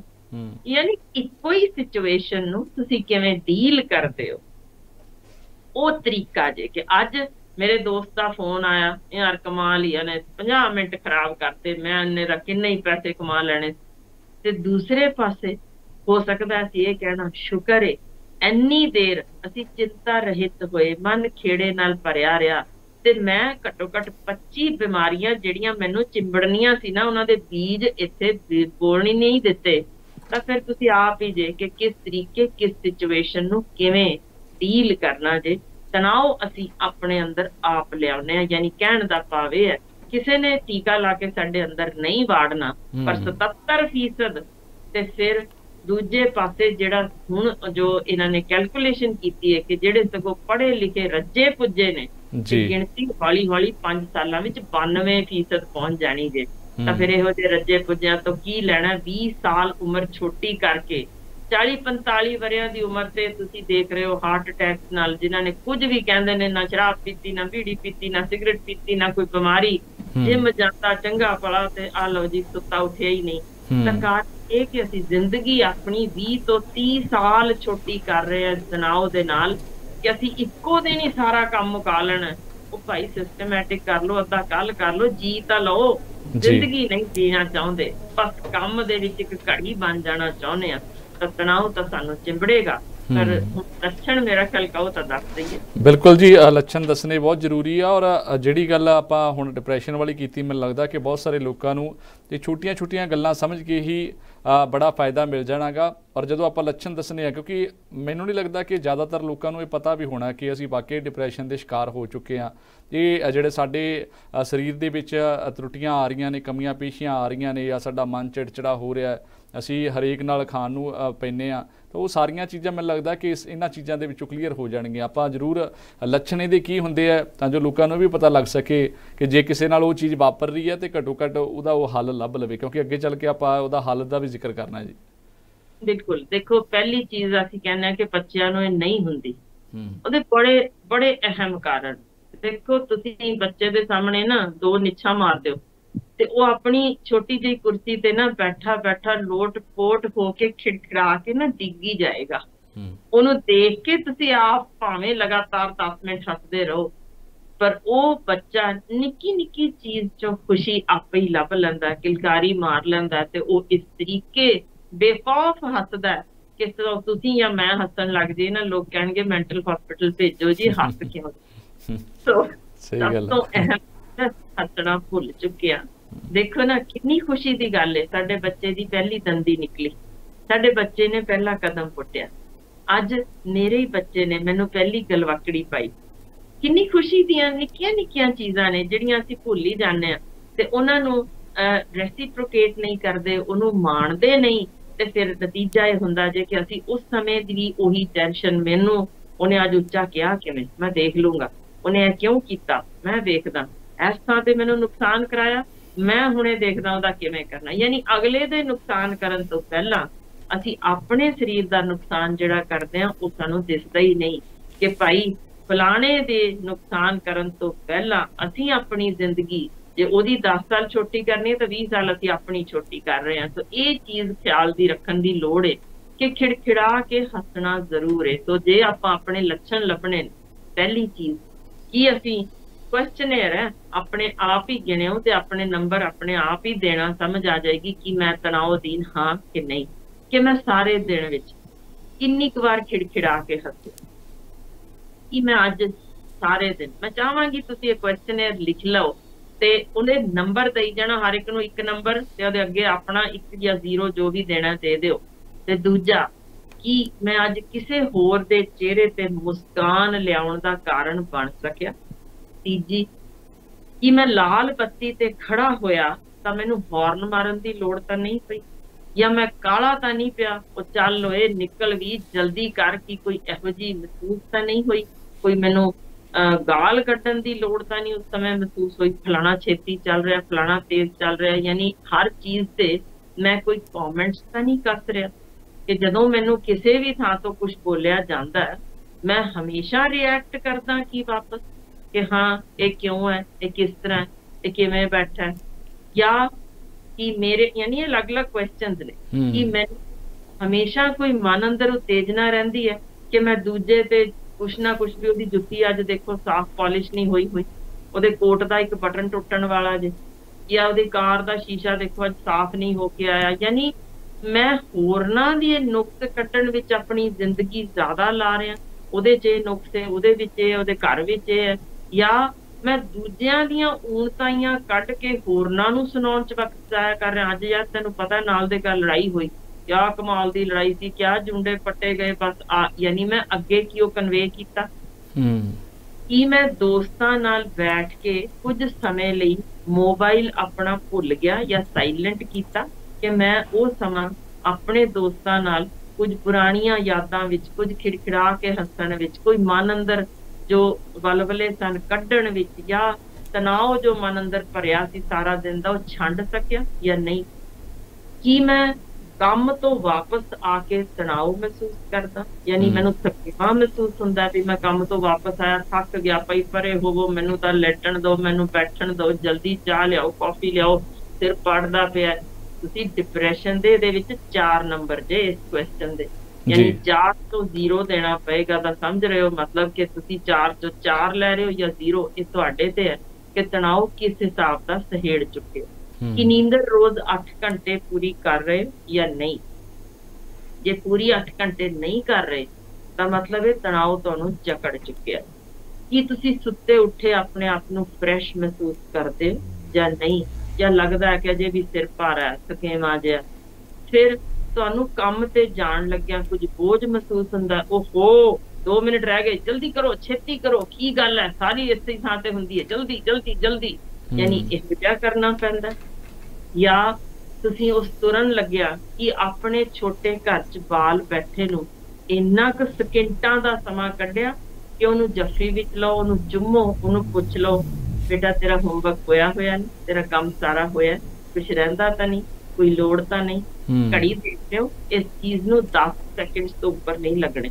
ਪਰ ਕੀ ਇੰਨਾ ਵੀ ਸਮਾਂ ਸਾਡੇ ਕੋਲ ਨਹੀਂ ਕਿ ਆਪਣੇ ਬੱਚੇ ਲਈ ਕੱਢ ਸਕੀਏ। ਅਸੀਂ ਆਪਣੇ ਆਪ 'ਚ ਕਿਤੇ ਉਲਝੇ ਪਏ ਆ, ਤਾਣਾ ਬਾਣਾ ਕਿਤੇ ਉਲਝਿਆ ਪਿਆ, ਕਿ ਅਸੀਂ ਦਫ਼ਤਰੀ ਕੰਮ ਦੀ ਸਾਰੀ ਸੋਚ ਘਰ ਵਿੱਚ ਲਿਜਾਉਂਦੇ ਆ, ਜਾਂ ਘਰ ਦਾ ਤਣਾਅ ਦਫ਼ਤਰ ਵਿੱਚ ਲੈ ਕੇ ਜਾ ਰਹੇ। ਇਹਦੇ ਨਾਲੋਂ ਨਾਲ ਅਹਿਮ ਚੀਜ਼ ਇਹ ਹੈ ਕਿ ਸਾਡੇ ਰਿਲੇਸ਼ਨਸ ਆਪਣੇ ਕੰਮਕਾਰ ਵਾਲੀ ਥਾਂ ਤੇ ਕਿਸ ਤਰੀਕੇ ਦੇ ਨੇ। ਕਿ ਅਸੀਂ ਆਪਣੇ ਬੌਸ ਨਾਲ ਉਲਝਦੇ ਹਾਂ, ਸਾਡਾ ਬੌਸ ਲੜਾਈ ਕਰਦਾ, ਖਿੱਚਦਾ, ਤੇ ਅਸੀਂ ਵਾਪਸ ਉਸੇ ਤਰੀਕੇ ਉਹਦੇ ਬਾਰੇ ਕਿਸੇ ਹੋਰ ਨੂੰ ਬੋਲਦੇ ਆ, ਭਾਈ ਇਹ ਤਾਂ ਹੈ ਹੀ ਕੱਪਾ ਆਦਮੀ, ਇਹ ਤਾਂ ਹੈ ਹੀ ਖਰਾਬ ਆਦਮੀ, ਇਹ ਤਾਂ ਇਹ, ਯਾਨੀ ਕਿ ਉਹ, ਇਸ ਤਰ੍ਹਾਂ ਕਰਦੇ ਆ। ਜਾਂ ਅਸੀਂ ਆਪਣੇ ਜਿਹੜੇ ਨਾਲ ਦੇ ਉਹਨਾਂ ਦੇ ਕੰਪੈਰੀਜ਼ਨ ਦੇ ਨਾਲ ਅਸੀਂ ਕਰਦੇ ਹਾਂ, ਭਾਈ ਇਹਦੇ ਕੋਲ ਦੇਖੋ ਮੇਰੇ ਤੋਂ ਘੱਟ ਵਧੀਆ ਪ੍ਰੈਜ਼ੈਂਟਰ ਹੈ, ਇਹਨੂੰ ਜ਼ਿਆਦਾ ਪੈਸੇ ਕਿਉਂ ਦਿੱਤੇ ਗਏ, ਇਹ ਤਾਂ ਜੀ ਆਪਣੇ ਬਸ ਚਹੇਤਿਆਂ ਨਾਲ ਕਰਕੇ ਜੀ ਸਿਫਾਰਿਸ਼ ਨਾਲ ਆਇਆ, ਕਿ ਸਾਨੂੰ ਇਹ ਕਹਿਣ ਦੀ ਲੋੜ ਪੈਂਦੀ ਹੈ। ਫਿਰ ਇੱਕ ਅਹਿਮ ਗੱਲ ਕਿ ਜਿਹੜੇ ਸਾਡੇ ਤੋਂ ਥੋੜੇ ਹੇਠਲੀ ਪੱਧਰ ਦੇ ਨੇ, ਫਾਈਨੈਂਸ਼ੀਅਲੀ ਉਹਨੇ ਤਗੜੇ ਨਹੀਂ, ਯਾਨੀ ਕੋਈ ਅਰਦਲੀ ਬੈਠਾ ਹੈ, ਕੋਈ ਕਿਸ ਤਰੀਕੇ, ਕਿ ਅਸੀਂ ਕਦੇ ਉਹਨੂੰ ਆਪਣੀ ਸੀਟ ਦੇ ਨਾਲ ਆਪਣੀ ਸਾਹਮਣੇ ਮੇਜ਼ ਦੇ ਪਰਲੇ ਪਾਸੇ ਬਿਠਾ ਕੇ ਕਿਹਾ ਚੱਲ ਯਾਰ ਆ ਇਕੱਠੇ ਚਾਹ ਪੀਨੇ ਆ, ਤੂੰ ਵੀ ਕੁਝ ਦੁੱਖੜੇ ਫਰੋਲ, ਕੁਝ ਮੈਂ ਵੀ ਤੇਰੇ ਨਾਲ ਗੱਲ ਕਰਦਾ, ਕਿੱਦਾਂ ਜ਼ਿੰਦਗੀ ਕੀਤੀ ਜੀ। ਇਹ ਇੰਨੀ ਅਹਿਮ ਗੱਲ ਹੈ ਕਿ ਮੈਨੂੰ ਮੇਰੇ ਪਾਪਾ ਜੀ ਪ੍ਰੋਫੈਸਰ ਪ੍ਰੀਤਮ ਸਿੰਘ ਜੀ ਦੱਸਿਆ ਕਰਦੇ ਸਨ ਕਿ ਜਦੋਂ ਨਹਿਰੂ ਦੀ ਮੌਤ ਹੋਈ ਸੀ ਸਭ ਤੋਂ ਅਹਿਮ ਇੰਟਰਵਿਊ ਸੀ ਉਹਦੇ ਡਰਾਈਵਰ ਤੇ ਉਹਦੇ ਨਾਲ ਜਿਹੜਾ ਕੰਮ ਕਰਦਾ ਘਰ ਵਿੱਚ ਨੌਕਰ, ਕਿਉਂਕਿ ਉਹ ਅਸਲੀ ਹੁੰਦੇ ਨੇ ਲੋਕ, ਜਿਹੜੀ ਕਿਸੇ ਦੀ ਵੀ ਸ਼ਖਸੀਅਤ ਉਹਦੀ ਕਿਸ ਤਰੀਕੇ ਦੀ ਹੈ ਉਹ ਉਭਾਰਦੇ ਨੇ, ਦੱਸਦੇ ਨੇ ਕਿਵੇਂ ਦਾ, ਇਹਦਾ ਰਵੱਈਆ ਕਿਸ ਤਰ੍ਹਾਂ ਦਾ ਹੈ। ਯਾਨੀ ਇਹ ਬਾਹਰ ਕਿ ਅਸੀਂ ਮੁਖੌਟਾ ਚਾੜ ਕੇ ਨਿਕਲਦੇ ਹਾਂ, ਆਪਣਾ ਚੰਗਾ ਹੀ ਪੱਖ ਦਿਖਾਉਂਦੇ ਹਾਂ, ਪਰ ਘਰ ਵਿੱਚ ਸਾਡੀ ਅਸਲੀਅਤ ਨਿਕਲਦੀ ਹੈ ਕਿ ਅਸੀਂ ਆਪਣੇ ਤੋਂ ਹੇਠਲੇ ਪੱਧਰ ਦੇ ਨਾਲ ਕਿਸ ਤਰੀਕੇ ਦਾ ਵਿਹਾਰ ਕਰਦੇ ਹਾਂ। ਕਿ ਅਸੀਂ ਕਦੇ ਆਪਣੇ ਡਰਾਈਵਰ ਨੂੰ, ਆਪਣੇ ਚੌਕੀਦਾਰ ਨੂੰ ਜਾਂ ਕਿਸੇ ਨੂੰ ਵੀ ਕਦੇ ਉਹਨਾਂ ਦੀਆਂ ਤਕਲੀਫਾਂ ਸੁਣੀਆਂ, ਤੇ ਕਦੇ ਤਕਲੀਫਾਂ ਸੁਣਦਿਆਂ ਤੁਸੀਂ ਦੇਖਿਆ ਕਿ ਉਹਦੀਆਂ ਅੱਖਾਂ 'ਚ ਹੰਝੂ ਆ ਗਏ ਹੋਣ। ਉਹ ਇੱਕ ਰਿਣ ਦੇ ਹੰਝੂ ਹੁੰਦੇ, ਪਿਆਰ ਦੇ ਹੰਝੂ, ਇੱਕ ਤੁਹਾਡੇ ਪ੍ਰਤੀ ਇੱਜ਼ਤ ਦੇ ਹੰਝੂ, ਕਿ ਅਸੀਂ ਸਾਰੇ ਦਿਨ 'ਚ ਕਦੇ ਵੀ ਇਹੋ ਜਿਹੇ ਕੋਈ ਹੰਝੂ ਤੱਕੇ। ਇਹੋ ਜਿਹੀਆਂ ਅਨੇਕ ਨੇ, ਜੇ ਮੈਂ ਤੁਹਾਨੂੰ ਗਿਣਨ ਲੱਗਾ ਤਾਂ ਸ਼ਾਇਦ 150 ਹੋਰ ਕੁਐਸਚਨ ਹੋਣਗੇ, ਪਰ ਮੇਰਾ ਇਸ ਸਾਰੇ ਦਾ ਕਹਿਣ ਦਾ ਮਤਲਬ ਇਹ ਕਿ ਅਸੀਂ ਤਣਾਅ ਛੰਡਣ ਦੇ ਨਿੱਕੇ ਨਿੱਕੇ ਢੰਗ ਸਮਝਦੇ ਨਹੀਂ। ਉਹਦੇ ਵਿੱਚ ਜਦ ਸਾਡੇ ਵਾਲ ਝੜਨ ਲੱਗ ਜਾਣ, ਨੀਂਦਰ ਠੀਕ ਨਾ ਆਵੇ, ਬਲੱਡ ਪ੍ਰੈਸ਼ਰ ਵਧਣ ਲੱਗ ਜਾਵੇ, ਜੋੜਾਂ 'ਚ ਦਰਦਾਂ ਹੋਣ ਲੱਗ ਜਾਣ, ਅਲਰਜੀਜ਼ ਹੋ ਜਾਣ, ਸ਼ੂਗਰ ਦੀ ਬਿਮਾਰੀ ਹੋ ਜਾਏ, ਬਲੱਡ ਪ੍ਰੈਸ਼ਰ ਹੋ ਜਾਏ, ਕੈਂਸਰ ਸ਼ੁਰੂ ਹੋ ਜਾਵੇ, ਯਾਨੀ ਜਦੋਂ ਚਮੜੀ ਤੇ ਧੱਬੇ ਪੈਣ ਲੱਗ ਜਾਣ, ਚੀਜ਼ਾਂ ਰੱਖ ਕੇ ਭੁੱਲਣ ਲੱਗ ਜਾਈਏ, ਇਹੋ ਜਿਹੀਆਂ ਜਦੋਂ ਸਾਰੇ ਲੱਛਣ, ਜਦੋਂ ਕਿ ਐਡਵਾਂਸਡ ਸਾਨੂੰ ਹੋ ਜਾਂਦਾ ਸਟ੍ਰੈਸ, ਉਦੋਂ ਤਾਂ ਸਾਨੂੰ ਸਮਝ ਆ ਜਾਂਦੀ ਹੈ ਕਿ ਹਾਂ ਜੀ ਤਣਾਅ ਹੋ ਗਿਆ। ਯਾਨੀ ਉਹਦੀ ਬਿਮਾਰੀ ਵੀ ਹੋ ਗਈ, ਜਿਹੜੀ ਇਲਾਜ ਵੀ ਹੋ ਗਈ, ਸਾਰੀ ਉਮਰ ਉਹਦਾ ਇਲਾਜ ਕਰਨਾ ਹੈ। ਪਰ ਜਦੋਂ ਸ਼ੁਰੂਆਤੀ ਲੱਛਣ ਸਨ, ਜਦੋਂ ਤੁਹਾਨੂੰ ਦਿਖ ਰਿਹਾ ਸੀ ਕਿ ਮੈਂ ਘਰ ਆ ਕੇ ਖਿਜਿਆ ਤਾਂ ਨਹੀਂ, ਕਿ ਮੈਂ ਡਿਊਟੀ ਤੋਂ ਆ ਕੇ ਕੀ ਪੁੱਛ ਸਕਿਆ ਕਿ ਮੇਰੀ ਅੱਗੋਂ ਪਤਨੀ ਬੈਠੀ ਜਾਂ ਮੇਰੀ ਜਾਂ ਪਤਨੀ ਬਾਹਰੋਂ ਆਈ ਹੈ, ਘਰ ਪਤੀ ਹੈ, ਤਾਂ ਕੀ ਅਸੀਂ ਉਹਨੂੰ ਪਹਿਲ ਉਹਨੂੰ ਦਿੱਤੀ, ਠੀਕ ਠਾਕ ਰਹੇ ਕਿ ਆਪਣਾ ਰੋਣਾ ਪਹਿਲਾਂ ਲੈ ਕੇ ਬਹਿ ਗਏ। ਯਾਨੀ ਇਹ ਨਿੱਕੀਆਂ ਨਿੱਕੀਆਂ ਚੀਜ਼ਾਂ ਨੇ ਜਿਨ੍ਹਾਂ 'ਚ ਤਬਦੀਲੀ ਨਾਲ ਅਸੀਂ ਬਹੁਤ ਖੁਸ਼ਨੁਮਾ ਮਾਹੌਲ ਚੁਫੇਰੇ ਤਾਂ ਲਿਆ ਹੀ ਸਕਦੇ ਹਾਂ, ਪਰ ਤਣਾਅ ਛੰਡ ਸਕਦੇ ਹਾਂ। ਇਲਾਜ ਆਪਾਂ ਬਾਅਦ 'ਚ ਦੱਸਾਂਗੇ ਜੀ। ਬਿਲਕੁਲ, ਇਹ ਜਿਹੜੀਆਂ ਗੱਲਾਂ ਤੁਸੀਂ ਕੀਤੀਆਂ ਮੈਨੂੰ ਲੱਗਦਾ ਕਿ ਬਹੁਤ ਜ਼ਿਆਦਾ ਕੀਮਤੀ ਨੇ, ਔਰ ਜਿਵੇਂ ਜਿਹੜੇ ਲੱਛਣ ਦੱਸੇ ਗਏ ਆ, ਮੈਨੂੰ ਨਹੀਂ ਲੱਗਦਾ ਕਿ 100% ਤੋਂ ਘੱਟ ਗਿਣਤੀ ਹੋਊਗੀ ਉਹਨਾਂ ਲੋਕਾਂ ਦੀ ਜਿਹੜੇ ਡਿਪਰੈਸ਼ਨ ਦੇ ਸ਼ਿਕਾਰ ਨਾ ਹੋਏ ਹੋਣਗੇ, ਜਾਂ ਥੋੜਾ ਤੇ ਜਾਂ ਜ਼ਿਆਦਾ। ਇਹਨਾਂ ਲੱਛਣਾਂ ਦੇ ਮੁਤਾਬਕ ਤਾਂ ਮੈਨੂੰ ਲੱਗਦਾ ਸਾਰੇ ਹੀ ਫਿਰ ਡਿਪਰੈਸ਼ਨ ਦਾ ਸ਼ਿਕਾਰ ਹੈ। ਬਿਲਕੁਲ ਨਹੀਂ, ਇਸ ਕਾਰਨ ਕਿ ਦੇਖੋ ਡਿਪਰੈਸ਼ਨ ਦਾ ਸ਼ਿਕਾਰ ਹੋਣਾ ਜਾਂ ਡਿਪਰੈਸ਼ਨ ਅੰਦਰ ਵੜਨੀ, ਉਹਨੂੰ ਟਿਕਣ ਨਾ ਦੇਣਾ, ਦੋ ਬਹੁਤ ਅਹਿਮ ਚੀਜ਼ਾਂ ਨੇ। ਅੰਦਰ ਵੜੀ ਨਿੱਕੀ ਨਿੱਕੀ ਚੀਜ਼ ਤੋਂ, ਉਹ ਠੀਕ ਹੈ, ਵੜੀ ਫਿਰ ਅਸੀਂ ਕੱਢ ਦਿੱਤੀ, ਫਿਰ ਠੀਕ ਹੈ। ਉਹ ਅਸੀਂ ਇਨਸਾਨ ਹੀ ਨਹੀਂ ਆ ਜੇ ਅਸੀਂ ਹਮੇਸ਼ਾ ਹੀ ਹਰ ਇੱਕ ਨੂੰ ਹੀ ਵਾਹ ਵਾਹ ਹੀ ਕਰੀ ਜਾਈਏ, ਖਾਮੀਆਂ ਹਰ ਇੱਕ 'ਚ ਨੇ। ਪਰ ਮੈਂ ਕਹਾਂ ਜੀ ਸ਼ਕਲ ਤਾਂ ਮੇਰੀ ਭੱਦੀ ਹੈ, ਪਰ ਮੈਂ ਖਿਜੀ ਜਾਵਾਂ ਜੀ ਇਹ ਕੈਮਰੇ ਵਾਲੇ ਨੇ ਅੱਜ ਜਮਾ ਹੀ ਮੇਰੀ ਵਧੀਆ ਫੋਟੋ ਨਹੀਂ ਖਿੱਚ ਰਿਹਾ, ਮੈਂ ਤਾਂ ਬਹੁਤ ਔਖੀ ਹਾਂ ਉਹਦੇ ਤੋਂ, ਤੇ ਮੈਂ ਲੜਨ ਲੱਗ ਜਾਵਾਂ, ਤੇ ਦੂਜੇ ਪਾਸੇ ਮੇਰਾ ਇਹ ਕਹਿਣਾ ਬਈ ਵੀਰਾ ਕਮਾਲ ਹੀ ਕਰਤੀ, ਮੇਰੇ ਵਰਗੀ ਭੱਦੀ ਸ਼ਕਲ ਨੂੰ ਅੱਜ ਤੋਂ ਐਡੀ ਖੂਬਸੂਰਤ ਦਿਖਾ ਦਿੱਤਾ, ਉਹ ਕਮਾਲ ਹੀ ਕਰ ਦਿੱਤੀ। ਯਾਨੀ ਇਹ ਗੱਲ ਜੇ ਕਿ ਉਹੀ ਕੈਮਰਾਮੈਨ ਕਿਸ ਤਰੀਕੇ ਦੋਨਾਂ ਗੱਲਾਂ ਨੂੰ ਲਏਗਾ। ਸਿਰਫ ਇਹੀ ਮੈਂ ਦੱਸਣਾ ਚਾਹ ਰਹੀ ਹਾਂ ਕਿ ਅਸੀਂ ਉਸ ਤਣਾਅ ਨੂੰ ਅੰਦਰ ਤੇ ਸਾਡੇ ਆਣਾ ਹੀ ਹੈ। ਕਿਸੇ ਨੂੰ ਦੇਖ ਕੇ ਇੱਕ ਪਲ ਲਈ ਸਾੜਾ ਲੱਗਣਾ, ਹਾਏ ਬਈ ਤੇਰੀ ਤਾਂ ਕਾਰ ਬਾਹਲੀ ਹੋਈ ਸੋਹਣੀ ਆ, ਮੇਰੀ ਤਾਂ ਨਹੀਂ ਹੈ, ਉਹ ਤੇਰੀ ਤਾਂ ਬਈ ਕਮਾਲ ਦੀ ਨੌਕਰੀ ਹੈ, ਮੈਂ ਨਹੀਂ ਅਜੇ ਉੱਥੇ ਪਹੁੰਚ ਸਕਿਆ। ਠੀਕ ਹੈ, ਪਲਾਂ ਲਈ ਆਇਆ, ਪਰ ਗੱਲ ਇਹ ਹੈ ਕਿ ਕੀ ਤੁਸੀਂ ਉਹਨੂੰ ਵਸਣ ਦਿੱਤਾ ਜਾਂ ਉਹਨੂੰ ਚਾਹ ਦਿੱਤਾ? ਉਹ ਠੀਕ ਹੈ ਭਾਈ, ਮੇਰੀ ਵੀ ਕਦੇ ਸਮਾਂ ਆਊਗਾ, ਜਾਂ ਇਹ ਬਹੁਤ ਅਮੀਰ ਨੇ ਪਰ ਇਹਨਾਂ ਦੀਆਂ ਤਕਲੀਫਾਂ ਘਰਾਂ ਅੰਦਰ ਕੁਝ ਹੋਰ ਹੀ ਨੇ ਤੇ ਸਾਡੀਆਂ ਸ਼ਾਇਦ ਕੁਝ ਹੋਰ ਹੋਣਗੀਆਂ। ਭਲਾ ਵਾਹਿਗੁਰੂ ਚੱਲ ਜਾ ਰੱਬਾ, ਜਿਹੜਾ ਵੀ ਤੁਸੀਂ ਧਰਮ ਮੰਨਦੇ ਹੋ ਠੀਕ ਹੈ, ਜਿਵੇਂ ਵੀ ਚੱਲਦਾ, ਜ਼ਿੰਦਗੀ ਖੂਬਸੂਰਤ ਚੱਲ ਰਹੀ ਹੈ। ਦੇਖੋ ਨਾ, ਇੱਕ ਅਹਿਮ ਚੀਜ਼ ਜੋ ਮੈਂ ਜ਼ਰੂਰ ਦੱਸਦਾ ਇਲਾਜ ਤੋਂ ਪਹਿਲਾਂ, ਜੋ ਕਿ ਉਸੇ ਹੀ ਥਾਂ ਤੇ ਮੈਂ ਹੁਣ ਗੱਲ ਕਰ ਰਹੀ ਹਾਂ ਇੰਗਲੈਂਡ ਦੀ, ਜਿੱਥੇ ਉਹਨਾਂ ਨੇ ਦੱਸੀ, ਮੈਨੂੰ ਜਾਪਿਆ ਵੀ ਮੈਂ ਤਾਂ ਜਿਸ ਧਰਮ ਦੇ ਨਾਲ ਸੰਬੰਧਿਤ ਹਾਂ, ਇਸ ਧਰਮ ਵਿੱਚ ਇਹਦਾ ਸ਼ੁਰੂਆਤੀ ਪਹਿਲਾ ਸ਼ਬਦ ਹੀ ਇੱਥੋਂ ਬੋਲਿਆ ਜਾਂਦਾ ਸ਼ੁਕਰਾਨਾ। ਯਾਨੀ ਤਣਾਅ ਛੱਡਣ ਦਾ ਇੱਕ ਅਹਿਮ ਸੀ। ਜਿਵੇਂ ਮੈਂ ਪਹਿਲੀ ਕਹਾਣੀ ਇਸੇ ਲਈ ਸ਼ੁਰੂ ਕੀਤੀ ਸੀ, ਉਹਨੇ ਸਿਰਫ ਹੱਥ ਜੋੜੇ, ਮਨ ਅੰਦਰ ਕਿਹਾ ਸ਼ੁਕਰ ਹੈ ਰੱਬਾ। ਯਾਨੀ ਉਹਦੇ ਲਈ ਉਹ ਬਹੁਤ ਸੀ, ਹਾਲਾਂਕਿ ਬਹੁਤ ਘੱਟ ਤਨਖਾਹ ਵਿੱਚ ਵੀ ਉਹ ਕਰ ਸਕਦਾ ਸੀ ਸਬਰ। ਹੁਣ ਅਸੀਂ ਰਾਤ ਨੂੰ ਕੀ ਕਰਨਾ ਜੀ, ਸਾਡਾ ਨੁਕਸਾਨ ਹੋ ਗਿਆ, ਕਾਰ ਐਕਸੀਡੈਂਟ ਹੋ ਗਿਆ, ਪਰ ਉਸ ਕਾਰ 'ਚ ਸਾਡਾ ਬੱਚਾ ਸੀ ਜੋ ਸਹੀ ਸਲਾਮਤ ਬਚ ਗਿਆ। ਕਾਰ ਸੀ ਜੀ ਪੌਣੇ ਕਰੋੜ ਦੀ, ਪਰ ਸਾਡੀ ਜ਼ਾਇਆ ਹੋ ਗਈ, ਕਿਸੇ ਕੰਮ ਨਹੀਂ। ਚਲੋ ਸਾਰਾ ਕੁਝ ਮੰਨ ਲਿਆ। ਅੱਜ ਜੀ ਪਰ 36 ਦਾ ਪਾਸਾ ਕੋਨਾ ਵੀ ਗਿਰ ਗਿਆ, ਅੱਜ ਲਾਈਟ ਵੀ ਸਾਰਾ ਦਿਨ ਨਹੀਂ ਆਈ, ਫ੍ਰਿਜ 'ਚ ਰੱਖਿਆ ਸਮਾਨ ਵੀ ਗਿਆ, ਬਹੁਤ ਕੁਝ ਵਾਪਰ ਗਿਆ, ਸਾਰਾ ਕੁਝ ਹੋਇਆ।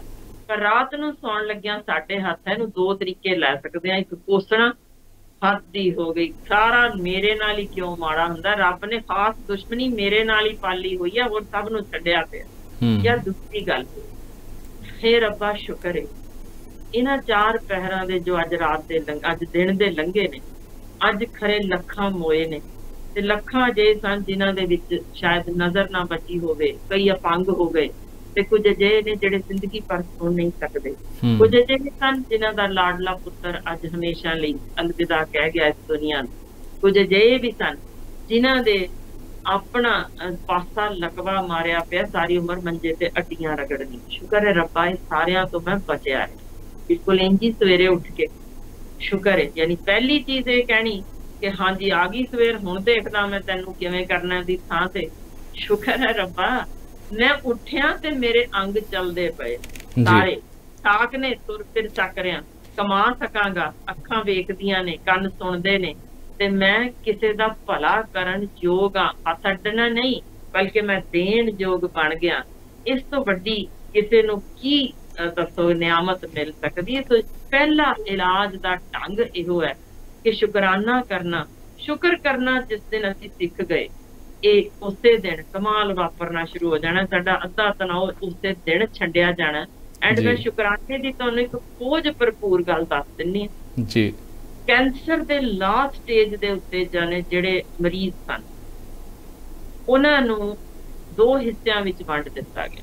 ਇੱਕ ਹਿੱਸੇ ਨੂੰ ਕਿਹਾ ਗਿਆ ਕਿ ਭਾਈ ਤੁਸੀਂ ਸਿਰਫ ਸ਼ੁਕਰਾਨਾ ਕਰਨਾ ਕਿ ਮੇਰੇ ਨਾਲ ਦੇ ਸਾਰੇ ਇਸ ਦੇ ਬਿਮਾਰੀ ਨਾਲ ਮਰ ਚੁੱਕੇ ਨੇ, ਮੈਨੂੰ ਇਕੱਲੇ ਨੂੰ ਜਿਉਂਦਾ ਰੱਖਿਆ, ਤੇ ਮੈਂ ਇਸ ਵੇਲੇ ਸੋਚਣ ਸਮਝਣ ਯੋਗ ਆ, ਤੇ ਮੈਂ ਜ਼ਿੰਦਗੀ ਜਿੰਨੀ ਵੀ ਬਚੀ ਉਹਨੂੰ ਜੀ ਸਕਦਾ, ਬਹੁਤ ਧੰਨਵਾਦ ਤੇਰਾ। ਇੰਨਾ ਕਰਵਾ ਕੇ ਨਾਲ ਡਾਕਟਰ ਨੇ ਅੰਜ ਮੋਢੇ ਤੇ ਹੱਥ ਰੱਖਣਾ, ਪਰਵਾਹ ਨਾ ਕਰ ਮੈਂ ਹਾਂ ਨਾ, ਤੇ ਉਹਨੂੰ 8 ਘੰਟੇ ਜਿਨ੍ਹਾਂ ਨੇ ਵੀ ਇਸ ਤਰ੍ਹਾਂ ਦੀ ਤਸੱਲੀ ਨਾਲ ਨੀਂਦ ਲੈ ਲਈ।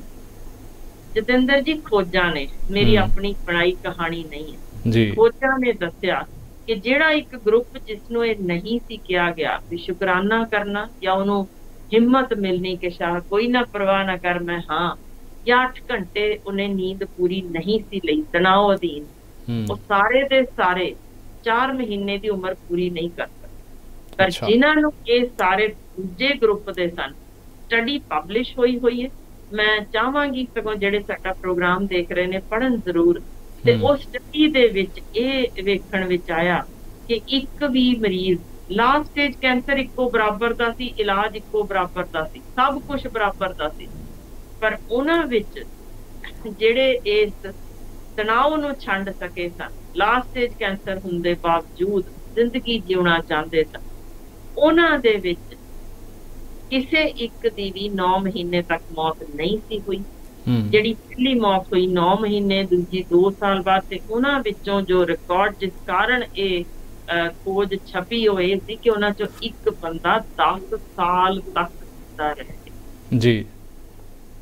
ਤੁਸੀਂ ਸਮਝਦੇ ਹੋ ਹੁਣ ਕਿੰਨੀ ਇਹ ਸਾਡੇ ਹੀ ਅੰਦਰਲੇ ਕਿਲਰ ਸੈਲਸ ਖੜੇ ਹੋ ਜਾਂਦੇ ਨੇ ਜਦੋਂ ਅਸੀਂ ਤਣਾਅ ਛੱਡਦੇ ਹਾਂ ਕਿ ਹਾਂ ਸ਼ੁਕਰ ਹੈ ਰੱਬਾ ਮੈਂ ਠੀਕ ਆ, ਅਜੇ ਵੀ ਠੀਕ ਆ, ਤਾਂ ਉਨੀ ਕੁ ਚੀਜ਼ ਨਾਲ ਸਾਡਾ ਸਰੀਰ ਹੀ ਤਿਆਰ ਜੇ, ਸਾਡੇ ਕੁਦਰਤੀ ਡਾਕਟਰ ਭਰੇ ਪਏ ਨੇ ਅੰਦਰ, ਜਿਹੜੇ ਬਿਮਾਰੀ ਦੇ ਸੈੱਲਾਂ ਨੂੰ ਅੱਗੇ ਵਧਣ ਹੀ ਨਹੀਂ ਦਿੰਦੇ, ਉੱਥੇ ਹੀ ਰੋਕ ਦਿੰਦੇ ਨੇ, ਤੇ ਉਹੀ ਨੇ ਸਾਨੂੰ ਲੰਮੀ ਜ਼ਿੰਦਗੀ ਦੇ ਜਾਂਦੇ ਨੇ। ਤਾਂ ਮੇਰਾ ਤਾਂ ਇਹੋ ਕਹਿਣਾ, ਜਿਸ ਪਾਸ ਬੈਠਿਆ ਸੋਹੀ ਹੈ ਸਭਨਾ ਕਾ ਫਿਸਾਓ, ਰੋਜ਼ਾਨਾ ਇੱਕ ਵਾਰ ਜ਼ਰੂਰ, ਭਾਵੇਂ 2 ਮਿੰਟ ਦੀ ਗੱਲ ਹੀ ਸਹੀ, ਜਿਹੜਾ ਕੋਈ ਬਹੁਤ ਪਿਆਰਾ ਇਨਸਾਨ ਲੱਗੇ ਉਹਦੇ ਨਾਲ ਬਸ ਹੈਲੋ ਆਵਾਜ਼ ਹੀ ਸੁਣਨੀ ਸੀ ਜੀ, ਮਜ਼ਾ ਹੀ ਆ ਗਿਆ, ਇੰਨਾ ਹੀ ਬਹੁਤ ਹੁੰਦਾ। ਸੋ ਜੇ ਇਹੋ ਜਿਹੀਆਂ ਅਸੀਂ ਚੀਜ਼ਾਂ ਰੱਤੀ ਮਾਸਾ ਵੀ ਸਮਝ ਲਈਏ ਕਿ ਅਸੀਂ ਕੰਮ ਕਰਨਾ ਜ਼ਰੂਰ ਕਰਨਾ, ਪਰ ਉਸ ਕੰਮ ਨੂੰ ਇੰਨਾ ਵੀ ਨਹੀਂ ਅਸੀਂ ਚਿੰਬੜ ਜਾਣਾ ਕਿ ਉਹ ਕੰਮ ਸਾਨੂੰ ਹੜੱਪ ਕਰ ਜਾਏ। ਕੰਮ ਸੀਮਤ ਸਮੇਂ ਵਿੱਚ ਜਿੰਨਾ ਹੋ ਸਕਦਾ ਟਾਈਮ ਟੇਬਲ ਬਣਾਉਣ ਦੀ ਆਦਤ ਸਾਨੂੰ ਬਣਾਉਣੀ ਪੈਣੀ ਹੈ, ਕਿਉਂਕਿ ਅਸੀਂ ਪੰਜਾਬੀ ਜਿਹੜੇ ਮਰਜ਼ੀ ਦੁਨੀਆ 'ਚ ਚਲੇ ਜਾਈਏ, ਉਹ ਲੋਕ ਸ਼ਨੀਚਰ ਐਤ ਮੌਜ ਕਰਦੇ ਨੇ, ਸ਼ੁੱਕਰਵਾਰ ਦਾ ਅੱਧ ਹੋਣ ਦੀ ਉਡੀਕ ਕਰਦੇ ਨੇ, ਦੌੜ ਲਈਏ, ਤੇ ਸਾਡੇ ਪੰਜਾਬੀ ਲਾਈਨ 'ਚ ਖੜ ਜਾਂਦੇ ਨੇ, ਲਓ ਜੀ ਅਸੀਂ ਦੁਗਣੇ ਜਾਂ ਤਿਗਣਾ ਕਮਾਵਾਂਗੇ, ਇਹ 2 ਦਿਨ ਕੰਮ ਜ਼ਰੂਰ ਕਰਨਾ। ਕਹਿੰਦੇ ਨੇ ਕਿ ਉਹਨਾਂ ਨੇ ਉਹੀ 2 ਦਿਨ ਜਿਹੜੇ ਮੌਜ ਕਰਨੀ ਜੇ 100 ਸਾਲ ਜੀਣ ਲਈ, ਤੇ ਅਸੀਂ 45 ਵਰਿਆਂ ਤੇ ਜਾਂ 60 ਵਰਿਆਂ ਤੇ ਮੈਕਸਿਮਮ ਉਮਰ ਭੋਗ ਕੇ ਬਿਮਾਰੀਆਂ ਨਾਲ ਤੁਰ ਜਾਣਾ। ਤਾਂ ਭਾਈ ਉਹ ਫਿਰ ਲਿਸਟ ਟਾਈਮ ਟੇਬਲ ਨੂੰ ਕੀ ਕਰਨਾ ਹੈ, ਉਹਨੂੰ ਲੰਬਾ ਕਰ ਲਓ ਕਿ ਅਸੀਂ ਬਾਅਦ ਵਿੱਚ ਮੁਕਾ ਲਵਾਂਗੇ, ਪਰ ਘੱਟੋ ਘੱਟ ਅਸੀਂ ਅੱਜ ਤਾਂ ਜੀ ਲਈਏ। ਜੀ, ਇਹ ਗੱਲ ਬਿਲਕੁਲ ਤੁਹਾਡੀ ਜਾਇਜ਼ ਹੈ, ਕਿਉਂਕਿ ਆਪਣੇ ਜਿਹੜੇ ਉੱਧਰ ਪੰਜਾਬੀ ਜਾਂਦੇ ਆ ਵਿਦੇਸ਼ਾਂ ਦੇ ਵਿੱਚ, ਤਾਂ ਸਭ ਨੂੰ ਇਹ ਹੁੰਦਾ ਕਿ ਚਲੋ ਸ਼ਨੀ ਐਤਵਾਰ ਇੱਕ ਤਾਂ ਪੈਸੇ ਦੁੱਗਣੇ ਮਿਲਦੇ ਆ, ਚਲੋ ਉਹ ਲੈ ਲਈਏ, ਤੇ ਫਿਰ ਕੰਮ ਵੀ ਜ਼ਿਆਦਾ ਮਿਲ ਜਾਂਦਾ, ਇਹ ਵੀ ਚੀਜ਼ ਹੁੰਦੀ ਆ। ਔਰ ਕਿਤੇ ਨਾ ਕਿਤੇ ਸਰੀਰ ਦੇ ਉੱਤੇ ਜਾਂ ਕਹਿ ਲਈਏ ਕਿ ਜ਼ਿੰਦਗੀ ਦੇ ਸਮੇਂ ਨੂੰ ਜ਼ਰੂਰ ਘਟਾਉਂਦੀਆਂ ਨੇ। ਔਰ ਨਾਲ ਦੀ ਨਾਲ ਕਈ ਚੀਜ਼ਾਂ ਹੁੰਦੀਆਂ ਜਿਹੜੀਆਂ ਪੈਰਲਲ ਚੱਲਣੀਆਂ ਚਾਹੀਦੀਆਂ। ਇੰਜੋਇਮੈਂਟ ਵੀ ਜ਼ਰੂਰੀ ਹੈ, ਤੁਸੀਂ ਹੱਸਣਾ ਖੇਡਣਾ ਉਹ ਵੀ ਜ਼ਰੂਰੀ ਹੈ, ਘਰ ਦੇ ਪਰਿਵਾਰ ਦੇ ਨਾਲ ਘੁੰਮਣਾ ਫਿਰਨਾ ਉਹ ਵੀ ਜ਼ਰੂਰੀ ਹੈ। ਪਰ ਜਦੋਂ ਆਪਾਂ ਸਾਰਾ ਹੀ ਸਮਾਂ ਪੈਸਾ ਕਮਾਉਣ 'ਤੇ ਲਾ ਦਿੰਦੇ ਹਾਂ, ਤਾਂ ਫਿਰ ਉਹਦੇ ਵਿੱਚ ਸਾਫ਼ ਗੱਲ ਹੈ ਕਿ ਉਹ ਸਰੀਰ ਨੂੰ ਅਤੇ ਤੁਹਾਡੀ ਸਿਹਤ ਨੂੰ, ਸਾਰੀਆਂ ਚੀਜ਼ਾਂ ਨੂੰ ਜ਼ਰੂਰ ਪ੍ਰਭਾਵਿਤ ਕਰਦੀਆਂ। ਹੁਣ ਇਹ ਚੀਜ਼ ਦੱਸਿਓ ਕਿ ਜਿਹੜੀਆਂ ਸਟੱਡੀਜ਼ ਹੁਣ ਤੱਕ ਹੋਈਆਂ ਹੋਣਗੀਆਂ, ਉਹਦੇ ਵਿੱਚ ਕੁਝ ਦਾ ਤਾਂ ਆਪਾਂ ਜ਼ਿਕਰ ਕੀਤਾ ਗਾ। ਇੱਕ ਤਾਂ ਇਹ ਕਿ ਜੇ ਆਪਾਂ ਸ਼ੁਕਰਾਨਾ ਕਰਦੇ ਹਾਂ ਕਿਸੇ ਦਾ, ਅਤੇ ਉਹਦਾ ਕੀ ਪ੍ਰਭਾਵ ਹੈ, ਜੇ ਡਾਕਟਰ ਹੌਸਲਾ ਦੇ ਦਿੰਦਾ, ਔਰ ਇਹ ਵਾਕਈ ਗੱਲਾਂ ਅਜਮਾਈਆਂ ਹੋਈਆਂ। ਜੇ ਕਿਸੇ ਨਾਲ ਬੀਤੀਆਂ ਹੋਣਗੀਆਂ ਤਾਂ ਉਹ ਬਾਖੂਬੀ ਜਾਣਦੇ ਹੋਣਗੇ ਕਿ ਡਾਕਟਰ ਜੇ ਇਹ ਆਖ ਦੇਵੇ ਕਿ ਇੰਨੇ ਦਿਨ ਬਾਅਦ ਤੈਨੂੰ ਘੋੜੇ ਵਰਗਾ ਕਰਕੇ ਘਰੇ ਭੇਜ ਦੇਣਾ, ਕੋਈ ਕਿਸੇ ਚੀਜ਼ ਦੀ ਪਰਵਾਹ ਨਹੀਂ, ਔਰ ਮੰਜੇ ਦੇ ਉੱਤੇ ਬੰਦਾ ਪਿਆ ਅਤੇ ਉਹਨੂੰ ਐਂ ਲੱਗਦਾ ਕਿ ਮੈਨੂੰ ਉਮੀਦ ਨਹੀਂ ਹੈ ਕਿ ਮੈਂ ਬਚ ਕੇ ਜਾਵਾਂਗਾ, ਡਾਕਟਰ ਨੇ ਕਹਿ ਦਿੱਤਾ, ਇੰਨੇ ਦੇ ਨਾਲ ਹੀ ਕੁਝ ਕੁ ਦਿਨਾਂ ਦੇ ਵਿੱਚ ਬੰਦਾ ਜਿਹੜਾ ਉਹ ਬਿਲਕੁਲ ਠੀਕ ਹੋ ਜਾਂਦਾ। ਹੌਸਲਾ ਮੈਨੂੰ ਲੱਗਦਾ ਕਿ ਉਹਦੇ 'ਤੇ ਦਵਾਈ ਵਾਂਗੂ ਕੰਮ ਕਰ ਜਾਂਦਾ ਗਾ, ਅਤੇ ਫਿਰ ਉਹ ਸਿਹਤਯਾਬ ਹੋ ਕੇ ਆਪਣੇ ਪਰਿਵਾਰ ਦੇ ਵਿੱਚ ਉਹੀ ਜ਼ਿੰਦਗੀ ਬਿਤਾਉਂਦਾ। ਸਟੱਡੀਜ਼ ਇਹਦੇ 'ਤੇ ਕੀ ਕਹਿੰਦੀਆਂ, ਔਰ ਇਹਦਾ ਹੱਲ ਜਿਹੜਾ ਆਪਾਂ ਕਹੀਏ ਜਾਂ ਇਹਦਾ ਇਲਾਜ ਉਹ ਕੀ ਹੋਣਾ ਚਾਹੀਦਾ, ਕੀ ਹੁੰਦਾ ਸਹੀ ਇਲਾਜ ਜਿਹੜਾ ਇਹਦਾ? ਦੇਖੋ, ਮੈਂ ਅੱਜ ਬਹੁਤਾ ਦਵਾਈਆਂ ਵੱਲ ਜਾਣਾ ਨਹੀਂ ਚਾਹੁੰਦੀ, ਕਿਉਂਕਿ ਦਵਾਈਆਂ ਇੱਕ ਵਾਰ ਸ਼ੁਰੂ ਹੋਈਆਂ ਦਾ ਮਤਲਬ ਹੈ ਜੇ ਬਲੱਡ ਪ੍ਰੈਸ਼ਰ ਦੀ ਸ਼ੁਰੂ ਕਰਤੀ ਤਾਂ ਉਮਰ ਭਰ ਚੱਲਣੀ, ਜੇ ਸ਼ੂਗਰ ਦੀ ਸ਼ੁਰੂ ਹੋ ਗਈ ਤਾਂ ਉਮਰ ਭਰ, ਦਿਲ ਦੇ ਰੋਗ ਨੇ ਤਾਂ ਉਮਰ ਭਰ, ਕੈਂਸਰ ਹੈ ਤਾਂ ਜਦ ਤੱਕ ਜ਼ਿੰਦਾ ਉਹ ਦਵਾਈਆਂ ਤੇ ਹੋ। ਇਹ ਸਾਰੀਆਂ ਜਿਹੜੀਆਂ ਉਸ ਤੋਂ ਉਭਰੀਆਂ ਹੋਈਆਂ ਬਿਮਾਰੀਆਂ, ਚਿੰਤਾ ਤੋਂ, ਉਹਨਾਂ ਦੀ ਤਾਂ ਇਲਾਜ ਉਮਰ ਭਰ ਦਾ ਹੈ।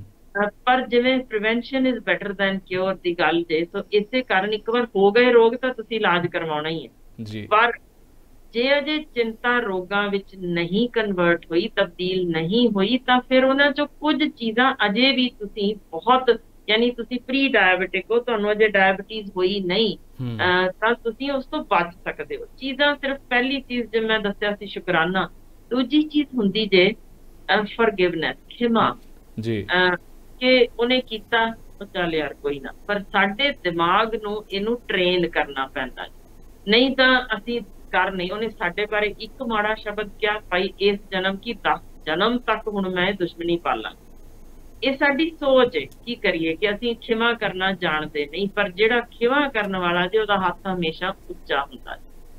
ਉਸੇ ਤਰ੍ਹਾਂ ਦੂਜੇ ਪਾਸੇ ਜਿਹੜਾ ਸੋਚਦਾ ਕਿ ਮੈਂ ਬਹੁਤ ਜ਼ਿਆਦਾ ਉਤਾਂਹ ਲੰਘ ਗਿਆ, ਮੇਰੇ ਹੁਣ ਬਰਾਬਰ ਦਾ ਹੀ ਕੋਈ ਨਹੀਂ, ਤਾਂ ਸਿਮਲ ਰੁੱਖ ਸਰਾਏ ਰਾ, ਯਾਨੀ ਜਿੰਨਾ ਮਰਜ਼ੀ ਉਤਾਂ ਚੜੀ ਜਾਓ, ਇਹ ਦਰਖਤ ਵੀ ਬਹੁਤੇ ਉੱਪਰ ਜਿਹੜੇ ਚੜ੍ਹਦੇ ਨੇ ਉਹਨਾਂ ਦੇ ਫੁੱਲ ਜਿਹੜੇ ਨੇ ਉਹ ਫਿੱਕੇ ਤੇ ਫਲ ਪੱਕੇ ਹੀ ਹੁੰਦੇ ਨੇ, ਤੇ ਚਿੜੀਆਂ ਤੱਕ ਵੀ ਉਹਨਾਂ ਕੋਲ ਨਹੀਂ ਬਹਿੰਦੀਆਂ। ਤੇ ਜਦੋਂ ਅਸੀਂ ਆਪਣੇ ਆਪ ਨੂੰ ਹੀ ਬਹੁਤ ਉੱਚਾ ਸਮਝਣ ਲੱਗ ਜਾਂਦੇ ਹਾਂ, ਤਾਂ ਉਹ ਤਣਾਅ ਦਾ ਇੱਕ ਅਹਿਮ ਕਾਰਨ ਬਣ ਜਾਂਦਾ ਜੇ ਕਿ ਤੁਸੀਂ ਆਪਣੀ ਗੱਲ, ਆਪਣਾ ਮਨ ਕਿਸੇ ਨਾਲ ਫਰੋਲ ਹੀ ਨਹੀਂ ਸਕਦੇ। ਸੋ ਇੱਕ ਜਿੱਥੇ ਆਪਾਂ ਹਮਦਰਦੀ ਰੱਖਣੀ ਕਿਸੇ ਪ੍ਰਤੀ, ਜਿਵੇਂ ਮੈਂ ਦੱਸਿਆ ਹੀ ਹੈ, ਤੁਹਾਡੇ ਸਰੀਰ ਅੰਦਰ ਉਹ ਨਿਕਲਦਾ ਜੇ ਹਾਰਮੋਨ ਤੁਹਾਨੂੰ ਚੰਗਾ ਮਹਿਸੂਸ ਕਰਵਾਉਂਦਾ ਹੈ, ਬਿਲਕੁਲ ਇਸੇ ਤਰ੍ਹਾਂ ਖਿਮਾ ਕਰਨੀ, ਕਿਸੇ ਦਾ ਹੱਕ ਨਾ ਖੋਣਾ, ਤੇ ਆਪਣੀ ਮੈਂ ਛੱਡ ਦੇਣੀ। ਉਸੇ ਦਿਨ ਸਾਡੀਆਂ 99% ਪ੍ਰੋਬਲਮ ਖਤਮ ਹੋ ਜਾਣੀਆਂ ਕਿ ਮੈਂ ਤੇ ਮੈਂ, ਭਾਈ ਮੈਂ ਕਿੱਥੇ ਤੁਰਦੀ ਜੇ। ਤੇ ਫਿਰ ਜਿਸ ਦਿਨ ਅਸੀਂ ਸਹੀ ਮਾਇਨਿਆਂ ਵਿੱਚ ਇੱਕ ਸ਼ਬਦ ਬੋਲ ਦਿੱਤਾ ਨਾ, ਸਰਬੱਤ ਦਾ ਭਲਾ, ਉਸ ਕਰਾਮਾਤ ਹੀ ਵਾਪਰਦੀ ਦੇਖਾਂਗੇ, ਕਿਉਂਕਿ ਇਹ ਚੀਜ਼ ਅਸੀਂ ਸਹੀ ਮਾਇਨਿਆਂ ਵਿੱਚ ਕਹਿੰਦੇ ਨਹੀਂ, ਅਰਦਾਸ ਚ ਸ਼ਾਮਲ ਕਰ ਦਿੰਦੇ ਹਾਂ ਇੱਕ ਰੂਟੀਨ ਰੱਟੂ ਤੋਤੇ ਵਾਂਗ। ਪਰ ਜੇ ਸਰਬੱਤ ਦੇ ਭਲੇ ਦੀ ਗੱਲ ਕੀਤੀ ਹੈ, ਫਿਰ ਅਸੀਂ ਕਿਸੇ ਹੋਰ ਨਾਲ ਦੁਸ਼ਮਣੀ ਕਿਵੇਂ ਪਾ? ਬਹੁਤ ਅਹਿਮ ਗੱਲਾਂ ਜੇ ਆਪਣੇ ਕੰਮਕਾਰ ਦੇ ਥਾਂ ਤੇ ਇੱਕ ਲਿਸਟ ਬਣਾ ਕੇ ਰੱਖੀਏ ਕਿ ਜਿੰਨੇ ਅਹਿਮ ਕੰਮ ਨੇ ਲਾਈਨ ਵਾਈਜ਼ ਕਰਕੇ ਇਹ ਅੱਜ ਆਹ 3 ਕਰਨੇ ਨੇ, ਇਹ ਕੱਲ ਕਰਨੇ ਨੇ, ਇਹ ਪਰਸੋਂ ਕਰਨੇ ਨੇ, ਨਾ ਕਿ ਸਾਰੀਆਂ ਹੀ ਚੀਜ਼ਾਂ ਅਸੀਂ ਇੱਕੋ ਦਿਨ ਖਤਮ ਕਰਨੀਆਂ। ਸੋ ਇਹਦੇ ਵਿੱਚ ਸਾਨੂੰ ਜ਼ਰੂਰ ਤਬਦੀਲੀ ਲਿਆਉਣ ਦੀ ਲੋੜ ਹੈ। ਸੋਚ ਨੂੰ ਬਦਲੀਏ ਤੇ ਕੋਸ਼ਿਸ਼ ਕਰੀਏ ਕਿ 1 ਘੰਟਾ ਹਰ ਰੋਜ਼ ਦਿਨ ਵੇਲੇ ਫੋਨ ਸਵਿਚ ਆਫ ਕਰੀਏ ਤੇ ਰਾਤ ਨੂੰ ਤਾਂ ਕਿਸੇ ਵੀ ਹਾਲ ਵਿੱਚ ਨਹੀਂ, ਕਮਰੇ 'ਚ ਹੀ ਨਹੀਂ ਹੋਣਾ ਚਾਹੀਦਾ। ਯਾਨੀ 8 ਘੰਟੇ ਦੀ ਕੰਪਲੀਟ ਨੀਂਦਰ, ਤਾਂ ਕਿ ਸਾਰੇ ਸਰੀਰ ਦੀ ਟੁੱਟ ਫੁੱਟ ਜੋ ਕੰਮ ਹੈ ਉਹ ਇਹਨੇ ਸਰੀਰ ਨੇ ਰਿਪੇਅਰ ਆਟੋਮੈਟਿਕ ਕਰਨੀ ਹੁੰਦੀ ਹੈ। ਦਿਮਾਗ ਭਰਿਆ ਗੰਦ ਬਲਾ ਉਹਨੇ ਕੱਢਣਾ। ਇਸੇ ਤਰ੍ਹਾਂ ਜਿਗਰ ਵਿੱਚ ਕੂੜਾ ਭਰਿਆ ਜੋ ਗੰਦ ਬਲਾ ਖਾਧਾ ਅਸੀਂ, ਕੁਛ ਅੰਤੜੀਆਂ 'ਚ ਪਿਆ, ਕੁਛ ਗੁਰਦੇ 'ਚ ਪਿਆ, ਉਹ ਸਭ ਦੀ ਸਾਫ਼ ਸਫਾਈ ਟੁੱਟ ਫੁੱਟ ਦੀ ਰਿਪੇਅਰ ਕਰਨੀ ਇਹ ਉਹਨਾਂ 8 ਘੰਟਿਆਂ ਵਿੱਚ ਹੀ ਹੋਣੀ ਹੁੰਦੀ ਜੇ। ਤੋ ਇਹ ਕੰਮ ਲਾਜ਼ਮੀ ਜੇ ਅਸੀਂ ਸ਼ੁਰੂ ਕਰ ਦਈਏ ਕਿ ਸੌਣ ਦਾ ਸਮਾਂ ਬਹੁਤ ਖੁਸ਼ਨੁਮਾ ਹੋਵੇ। ਸੌਣ ਤੋਂ ਪਹਿਲਾਂ ਤੁਸੀਂ ਖੂਬਸੂਰਤ ਮਧੁਰ ਸੰਗੀਤ ਸੁਣ ਸਕਦੇ ਹੋ, ਵਧੀਆ ਮਾਲਿਸ਼ ਕਰਵਾ ਕੇ ਪੈ ਸਕਦੇ ਹੋ, ਜਾਂ ਕੋਈ ਬਹੁਤ ਸੋਹਣੀ ਕਿਤਾਬ ਪੜ੍ਹ ਸਕਦੇ ਹੋ, ਕੋਈ ਇਸ ਤਰੀਕੇ ਦਾ। ਜਾਂ ਫਿਰ ਦੇਖੋ ਨਾ, ਮੇਰਾ ਖਿਆਲ ਹੈ ਜਤਿੰਦਰ ਜੀ ਸਾਡਾ ਪ੍ਰੋਗਰਾਮ ਦੇਖ ਲਿਆ ਕਰ ਤਾਂ ਵੀ ਵਧੀਆ ਨੀਂਦਰ ਆ ਜਾਏਗੀ। ਬਿਲਕੁਲ ਸਹੀ ਗੱਲ ਹੈ ਜੀ। ਬਹੁਤ ਸਾਰੀਆਂ ਚੀਜ਼ਾਂ ਦਾ ਹੱਲ ਇਵੇਂ ਹੁੰਦੇ ਆ। ਬਹੁਤ ਮੈਨੂੰ ਲੱਗਦਾ ਕਿ ਲੋਕ ਨਹੀਂ ਜਿਹੜੀਆਂ ਚੀਜ਼ਾਂ ਇੰਟਰਨੈਟ ਤੋਂ ਲੱਭ ਪਾਉਂਦੇ, ਜਾਂ ਡਾਕਟਰਾਂ ਤੋਂ ਜਿਹੜੀਆਂ ਚੀਜ਼ਾਂ ਦਾ ਇਲਾਜ ਨਹੀਂ ਉਹਨਾਂ ਨੂੰ ਲੱਭ ਪਾਉਂਦਾ, ਜਾਂ ਜਿਹੜੇ ਮਸਲੇ ਦਾ ਹੱਲ ਘਰ ਦੇ ਵਿੱਚ ਜਿਹੜੀਆਂ ਚੀਜ਼ਾਂ ਪਈਆਂ ਨੇ ਉਹਨਾਂ ਤੋਂ ਨਹੀਂ ਲੱਭ ਪਾਉਂਦੇ, ਤਾਂ ਉਹ ਸਾਰੀਆਂ ਚੀਜ਼ਾਂ ਮੈਨੂੰ ਲੱਗਦਾ ਕਿ ਇੱਥੋਂ ਮਿਲ ਜਾਣਗੀਆਂ। ਸਾਰਾ ਇਲਾਜ ਆਪਾਂ ਨਹੀਂ ਕਹਿੰਦੇ, ਪਰ ਉਨਾ ਕੁ ਜ਼ਰੂਰ ਉਹਨਾਂ ਨੂੰ ਮਿਲ ਸਕਦਾ ਗਾ ਜਿਹੜਾ ਸਕੂਨ ਦੇਵੇ ਔਰ ਜਿਹੜਾ ਇਹਨਾਂ ਸਾਰੇ ਡਿਪਰੈਸ਼ਨ ਔਰ ਹੋਰ ਜਿਹੜੀਆਂ ਚੀਜ਼ਾਂ ਨੇ ਉਹਨਾਂ ਤੋਂ ਬਚਾ ਕੇ ਰੱਖੇ। ਹੋਰ ਕੋਈ ਅਖੀਰ ਦੇ ਵਿੱਚ ਡਾਕਟਰ ਸਾਹਿਬ ਆਪਾਂ ਜਾਣਕਾਰੀ ਜਿਹੜੀ ਹੈ ਉਹ ਰਹਿ ਗਈ ਹੋਵੇ ਦੇਣ ਵਾਲੀ? ਜੀ ਬਿਲਕੁਲ, ਮੈਂ ਇੱਕ ਆਖਰੀ ਗੱਲ ਜ਼ਰੂਰ ਸਾਂਝੀ ਕਰਨਾ ਚਾਹੁੰਦੀ ਹਾਂ ਕਿ ਜਿਹੜਾ ਅਸੀਂ ਐਟਮੋਸਫੀਅਰ ਕੰਮ ਦਾ ਜਦੋਂ ਤਣਾਅ ਘਰ ਲੈ ਕੇ ਆਉਂਦੇ ਹਾਂ, ਉਹ ਜਾਂ ਘਰ ਦਾ ਅਸੀਂ ਕੰਮ ਵਾਲੀ ਥਾਂ ਤੇ ਲੈ ਕੇ ਆ ਜਾਂਦੇ ਹਾਂ, ਇੱਕ ਸਾਨੂੰ ਉਹਦਾ ਕਰਟਨ ਡਾਊਨ ਕਰਨ ਦਾ ਢੰਗ ਆਉਣਾ ਚਾਹੀਦਾ ਕਿ ਮੈਂ ਜਿਵੇਂ ਮੈਂ ਉਹ ਤੁਹਾਨੂੰ ਹੈਟ ਦੀ ਗੱਲ ਦੱਸੀ ਸੀ ਕਿ ਖੇੜਾ ਖੂਬਸੂਰਤੀ ਤੁਹਾਡੇ ਅੰਦਰ ਹੀ ਬਾਹਰੋਂ ਨਹੀਂ ਆਉਣੀ।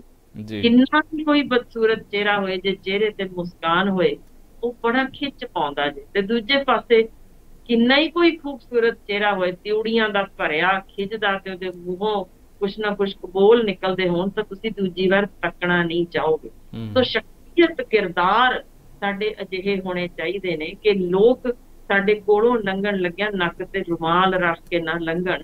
ਯਾਨੀ ਇਹ ਬਦਬੂਦਾਰ ਸ਼ਖਸੀਅਤ ਤੇ ਕਿਰਦਾਰ ਇਹ ਤੋਂ ਜੇ ਘਰ ਵਿੱਚ ਵੀ ਹੋ ਤਾਂ ਉਹ ਝਗੜਾ ਉੱਥੇ ਨਿਬੇੜ ਕੇ ਨਿਕਲੀਏ। ਬਿਲਕੁਲ ਇੰਝ ਹੀ ਕੰਮਕਾਰ ਵਾਲੀ ਥਾਂ ਤੋਂ ਨਿਕਲਣਾ। ਤਾਂ ਜੇ ਕੋਈ ਉੱਚਾ ਨੀਵਾਂ ਕਿਤੇ ਬੋਲਿਆ ਵੀ ਗਿਆ ਜਾਂਦੇ ਹੋਏ ਇੱਕ ਹਲਕੀ ਜਿਹੀ ਜੱਫੀ, ਚੱਲ ਛੱਡ ਯਾਰ ਇਹ ਤਣਾਅ ਸੀ, ਛੱਡ ਤੂੰ ਵੀ ਛੱਡ ਤੇ ਮੈਂ ਵੀ ਛੱਡਿਆ, ਚੱਲ ਫਿਰ ਕੱਲ ਮਿਲਦੇ। ਨਿੱਕੀ ਗੱਲ ਜੇ ਪਰ ਅਜ਼ਮਾ ਕੇ ਵੇਖਿਓ ਬਹੁਤ ਦੂਰ ਤੱਕ ਜਾਂਦੀ ਜੇ। ਤਾਂ ਇੰਨਾ ਕਿ ਜੇ ਸਾਨੂੰ ਢੰਗ ਤਰੀਕਾ ਸਮਝ ਆ ਜਾਏ ਕਿ ਅਸੀਂ ਖੇੜਾ ਆਪਣੇ ਮਨ ਅੰਦਰ ਰੱਖਣਾ ਚਾਹੁੰਦੇ ਹਾਂ ਤਾਂ ਵੰਡਣਾ ਵੀ ਪਏਗਾ ਤਾਂ ਹੀ ਮਿਲੇਗਾ। ਸੋ ਇਹ ਇਧਰ ਮੇਰਾ ਖਿਆਲ ਇਹਨੂੰ ਜਿੰਨਾ ਦੂਸਰੇ ਤੇ ਤਰੋਕਾਂਗੇ ਉਨੀ ਖੁਸ਼ਬੂ ਸਾਡੇ ਕੋਲੋਂ ਵੀ ਆਏਗੀ। ਤੇ ਤਣਾਅ ਛੰਡਣ ਦੇ ਇਹ ਵਰਲਡ ਹੈਲਥ ਆਰਗੇਨਾਈਜੇਸ਼ਨ, ਵਿਸ਼ਵ ਸਿਹਤ ਸੰਸਥਾ ਵੱਲੋਂ ਦਰਸਾਏ ਨੇ ਢੰਗ, ਜਿਹੜੇ ਗੁਰਬਾਣੀ ਦੇ ਇੱਕ ਤੁਕ ਵਿੱਚ ਇੰਨੇ ਸਦੀਆਂ ਪਹਿਲਾਂ ਤੋਂ ਉਹ ਦਰਜ ਸਨ, ਅਸੀਂ ਸਮਝ ਨਹੀਂ ਸਕੇ। ਸਿਰਫ ਉੱਪਰ ਦਸ਼ਾਲੇ ਚਾਦਰ ਛਾੜ ਕੇ ਰੱਖ ਦਿੰਦੇ ਹਾਂ, ਦਿਮਾਗ ਵਿੱਚ ਨਹੀਂ ਕਿਤੇ ਵੜ ਜਾਵੇ, ਉਹ ਅਸੀਂ ਪੂਰੀ ਕੋਸ਼ਿਸ਼ ਕਰਦੇ ਹਾਂ। ਸੋ ਸਾਡੇ ਪ੍ਰੋਗਰਾਮ ਰਾਹੀਂ ਹੀ ਜੇ ਉਹਦੇ 5% ਵੀ ਜੇ ਤੁਸੀਂ ਅਜ਼ਮਾ ਕੇ ਵੇਖ ਲਓ, ਤੇ ਮੈਂ ਚਾਹਾਂਗੀ ਸਾਨੂੰ ਫੀਡਬੈਕ ਅਗਲੇ ਪ੍ਰੋਗਰਾਮ ਤੋਂ ਪਹਿਲਾਂ ਜ਼ਰੂਰ ਦੇਣਾ ਕਿ ਤੁਹਾਨੂੰ ਕਿਵੇਂ ਦਾ ਮਹਿਸੂਸ ਹੋਇਆ। ਬਿਲਕੁਲ, ਮੈਂ ਵੀ ਇਹੀ ਅਖੀਰ ਦੇ ਉੱਤੇ ਗੱਲ ਕਹਿਣ ਲੱਗਿਆ ਸੀਗਾ ਕਿ ਅਸੀਂ ਜਿਹੜੇ ਸਾਡੇ ਦਰਸ਼ਕ ਵੇਖਦੇ ਆ, ਅਗਰ ਉਹਨਾਂ ਨੂੰ ਲੱਗਦਾ ਕਿ ਜਾਣਕਾਰੀ ਸਾਡੇ ਕੰਮ ਆਈ ਆ, ਜਿਹੜੀਆਂ ਚੀਜ਼ਾਂ ਦੱਸੀਆਂ ਗਈਆਂ ਨੇ ਉਹ ਵਾਕਈ ਹੀ ਸਾਡੇ ਨਾਲ ਵਾਪਰਦੀਆਂ ਸੀਗੀਆਂ, ਔਰ ਅੱਜ ਜੇ ਅਸੀਂ ਇਹਨਾਂ ਗੱਲਾਂ ਕਰਕੇ ਤਬਦੀਲੀ ਆਪਣੇ ਵਿੱਚ ਲੈ ਕੇ ਆਉਣੀ ਹੈ ਤਾਂ ਸਾਨੂੰ ਬਹੁਤ ਸਾਰੇ ਫਾਇਦੇ ਹੋ ਸਕਦੇ ਆ। ਤਾਂ ਫਿਰ ਆਪਣੀ ਫੀਡਬੈਕ ਜ਼ਰੂਰ ਦੇਣ, ਆਪਣੇ ਕਮੈਂਟ ਜ਼ਰੂਰ ਕਰਿਆ ਕਰਨ, ਕਿਉਂਕਿ ਉਹਦੇ ਨਾਲ ਹੌਸਲਾ ਅਫਜ਼ਾਈ ਮਿਲਦੀ ਹੈ ਔਰ ਬਹੁਤ ਸਾਰੀਆਂ ਚੀਜ਼ਾਂ ਸਾਨੂੰ ਵੀ ਪਤਾ ਲੱਗਦੀਆਂ ਕਿ ਅੱਗੇ ਦਰਸ਼ਕਾਂ ਤੱਕ ਜਿਹੜੀ ਜਾਣਕਾਰੀ ਅਸੀਂ ਪਹੁੰਚਾਉਣ ਦੀ ਕੋਸ਼ਿਸ਼ ਕਰ ਰਹੇ ਹਾਂ ਉਹ ਪਹੁੰਚ ਵੀ ਰਹੀ ਹੈ, ਤੇ ਅੱਗੇ ਤੋਂ ਫਿਰ ਹੋਰ ਵੀ ਵਧੀਆ ਕਰਨ ਦੀ ਕੋਸ਼ਿਸ਼ ਅਸੀਂ ਕਰਦੇ ਰਹਾਂਗੇ। ਡਾਕਟਰ ਸਾਹਿਬ ਸਾਡੇ ਨਾਲ ਜੁੜੇ ਬਹੁਤ ਬਹੁਤ ਧੰਨਵਾਦ ਜੀ। ਫਿਰ ਅਗਲੇ ਵਿਸ਼ੇ ਦੇ ਉੱਤੇ ਗੱਲਬਾਤ ਕਰਾਂਗੇ। ਸਤਿ ਸ੍ਰੀ ਅਕਾਲ ਜੀ। ਡਾਕਟਰ ਹਰਸ਼ਿੰਦਰ ਕੌਰ ਸਾਡੇ ਨਾਲ ਜੁੜੇ ਹੋਏ ਸੀ ਔਰ ਬਹੁਤ ਹੀ ਅਹਿਮ ਵਿਸ਼ਾ ਤਣਾਅ, ਡਿਪਰੈਸ਼ਨ, ਕਿਉਂਕਿ ਬਹੁਤ ਸਾਰੇ ਲੋਕ ਇਸ ਤਰ੍ਹਾਂ ਦੇ ਨੇ ਜੋ ਅੱਜ ਦੇ ਸਮੇਂ ਦੇ ਵਿੱਚ ਅੱਜ ਦੀ ਜਿਹੜੀ ਆਪਾਂ ਕਹਿ ਸਕਦੇ ਹਾਂ ਕਿ ਤੇਜ਼ ਤਰਾਰੀ ਵਾਲੀ ਜ਼ਿੰਦਗੀ ਜਿਹੜੀ ਚੱਲ ਰਹੀ ਹੈ ਉਹਦੇ ਕਰਕੇ ਡਿਪਰੈਸ਼ਨ ਦੇ ਵਿੱਚ ਚਲੇ ਜਾਂਦੇ ਆ, ਪਰ ਉਹਨਾਂ ਨੂੰ ਪਤਾ ਵੀ ਨਹੀਂ ਲੱਗਦਾ ਕਿ ਅਸੀਂ ਡਿਪਰੈਸ਼ਨ ਦੇ ਸ਼ਿਕਾਰ ਹੋ ਚੁੱਕੇ ਹਾਂ। ਹਾਲਾਂਕਿ ਬਹੁਤ ਛੋਟੀਆਂ-ਛੋਟੀਆਂ ਚੀਜ਼ਾਂ ਹੁੰਦੀਆਂ ਨੇ ਜਿਹੜੇ ਲੱਛਣ ਦਿਸਣ ਲੱਗ ਪੈਂਦੇ ਆ ਕਿ ਡਿਪਰੈਸ਼ਨ ਦੇ ਨੇ, ਇਹ ਤਣਾਅ ਦੇ ਨੇ। ਉਹਨਾਂ ਨੂੰ ਜੇਕਰ ਆਪਾਂ ਕੁਝ ਸਮੇਂ ਦੇ ਲਈ ਆਪਣੇ ਵਿੱਚ ਰੱਖੀਏ ਤਾਂ ਠੀਕ ਹੈ, ਉਸ ਤੋਂ ਬਾਅਦ ਜੇ ਛੱਡ ਦਈਏ ਤਾਂ ਉਹਦਾ ਕੋਈ ਨੁਕਸਾਨ ਨਹੀਂ। ਪਰ ਜੇ ਲੰਬੇ ਸਮੇਂ ਤੱਕ ਉਹਨਾਂ ਨੂੰ ਆਦਤ ਬਣਾ ਲੈਂਦੇ ਆ, ਚਿੰਤਾ ਜਿਹੜੀ ਹੈ ਉਹ ਫਿਰ ਤਣਾਅ ਦੇ ਵਿੱਚ ਤਬਦੀਲ ਹੋ ਜਾਂਦੀ ਹੈ, ਤਾਂ ਇਹਦੇ ਨਾਲ ਮੈਨੂੰ ਲੱਗਦਾ ਹੈ ਕਿ ਬਹੁਤ ਸਾਰੀਆਂ ਬਿਮਾਰੀਆਂ ਵੀ ਹੁੰਦੀਆਂ, ਬਹੁਤ ਸਾਰਾ ਨੁਕਸਾਨ ਵੀ ਹੁੰਦਾ, ਜਿਹਦਾ ਜ਼ਿਕਰ ਡਾਕਟਰ ਸਾਹਿਬ ਨੇ ਕਰ ਦਿੱਤਾ। ਔਰ ਇਹਦਾ ਹੱਲ ਕੀ ਹੈ, ਆਪਾਂ ਕਿਵੇਂ ਇਸ ਤਣਾਅ ਤੋਂ ਬਚ ਸਕਦੇ ਹਾਂ, ਉਹ ਵੀ ਸਾਰੀਆਂ ਚੀਜ਼ਾਂ ਇਹਨਾਂ ਨੇ ਦੱਸ ਦਿੱਤੀਆਂ। ਉਮੀਦ ਕਰਦੇ ਹਾਂ ਕਿ ਇਹ ਪ੍ਰੋਗਰਾਮ ਤੁਹਾਨੂੰ ਚੰਗਾ ਲੱਗਿਆ ਹੋਵੇਗਾ। ਕਮੈਂਟ ਕਰਕੇ ਜ਼ਰੂਰ ਦੱਸਿਓ ਕਿ ਕਿੰਨੀ ਕੁ ਜਾਣਕਾਰੀ ਇਹ ਤੁਹਾਡੇ ਕੰਮ ਆਈ ਹੈ। ਫਿਰ ਜੁੜਾਂਗੇ ਕਿਸੇ ਹੋਰ ਵਿਸ਼ੇ ਦੇ ਉੱਤੇ। ਧੰਨਵਾਦ, ਸਤਿ ਸ੍ਰੀ ਅਕਾਲ।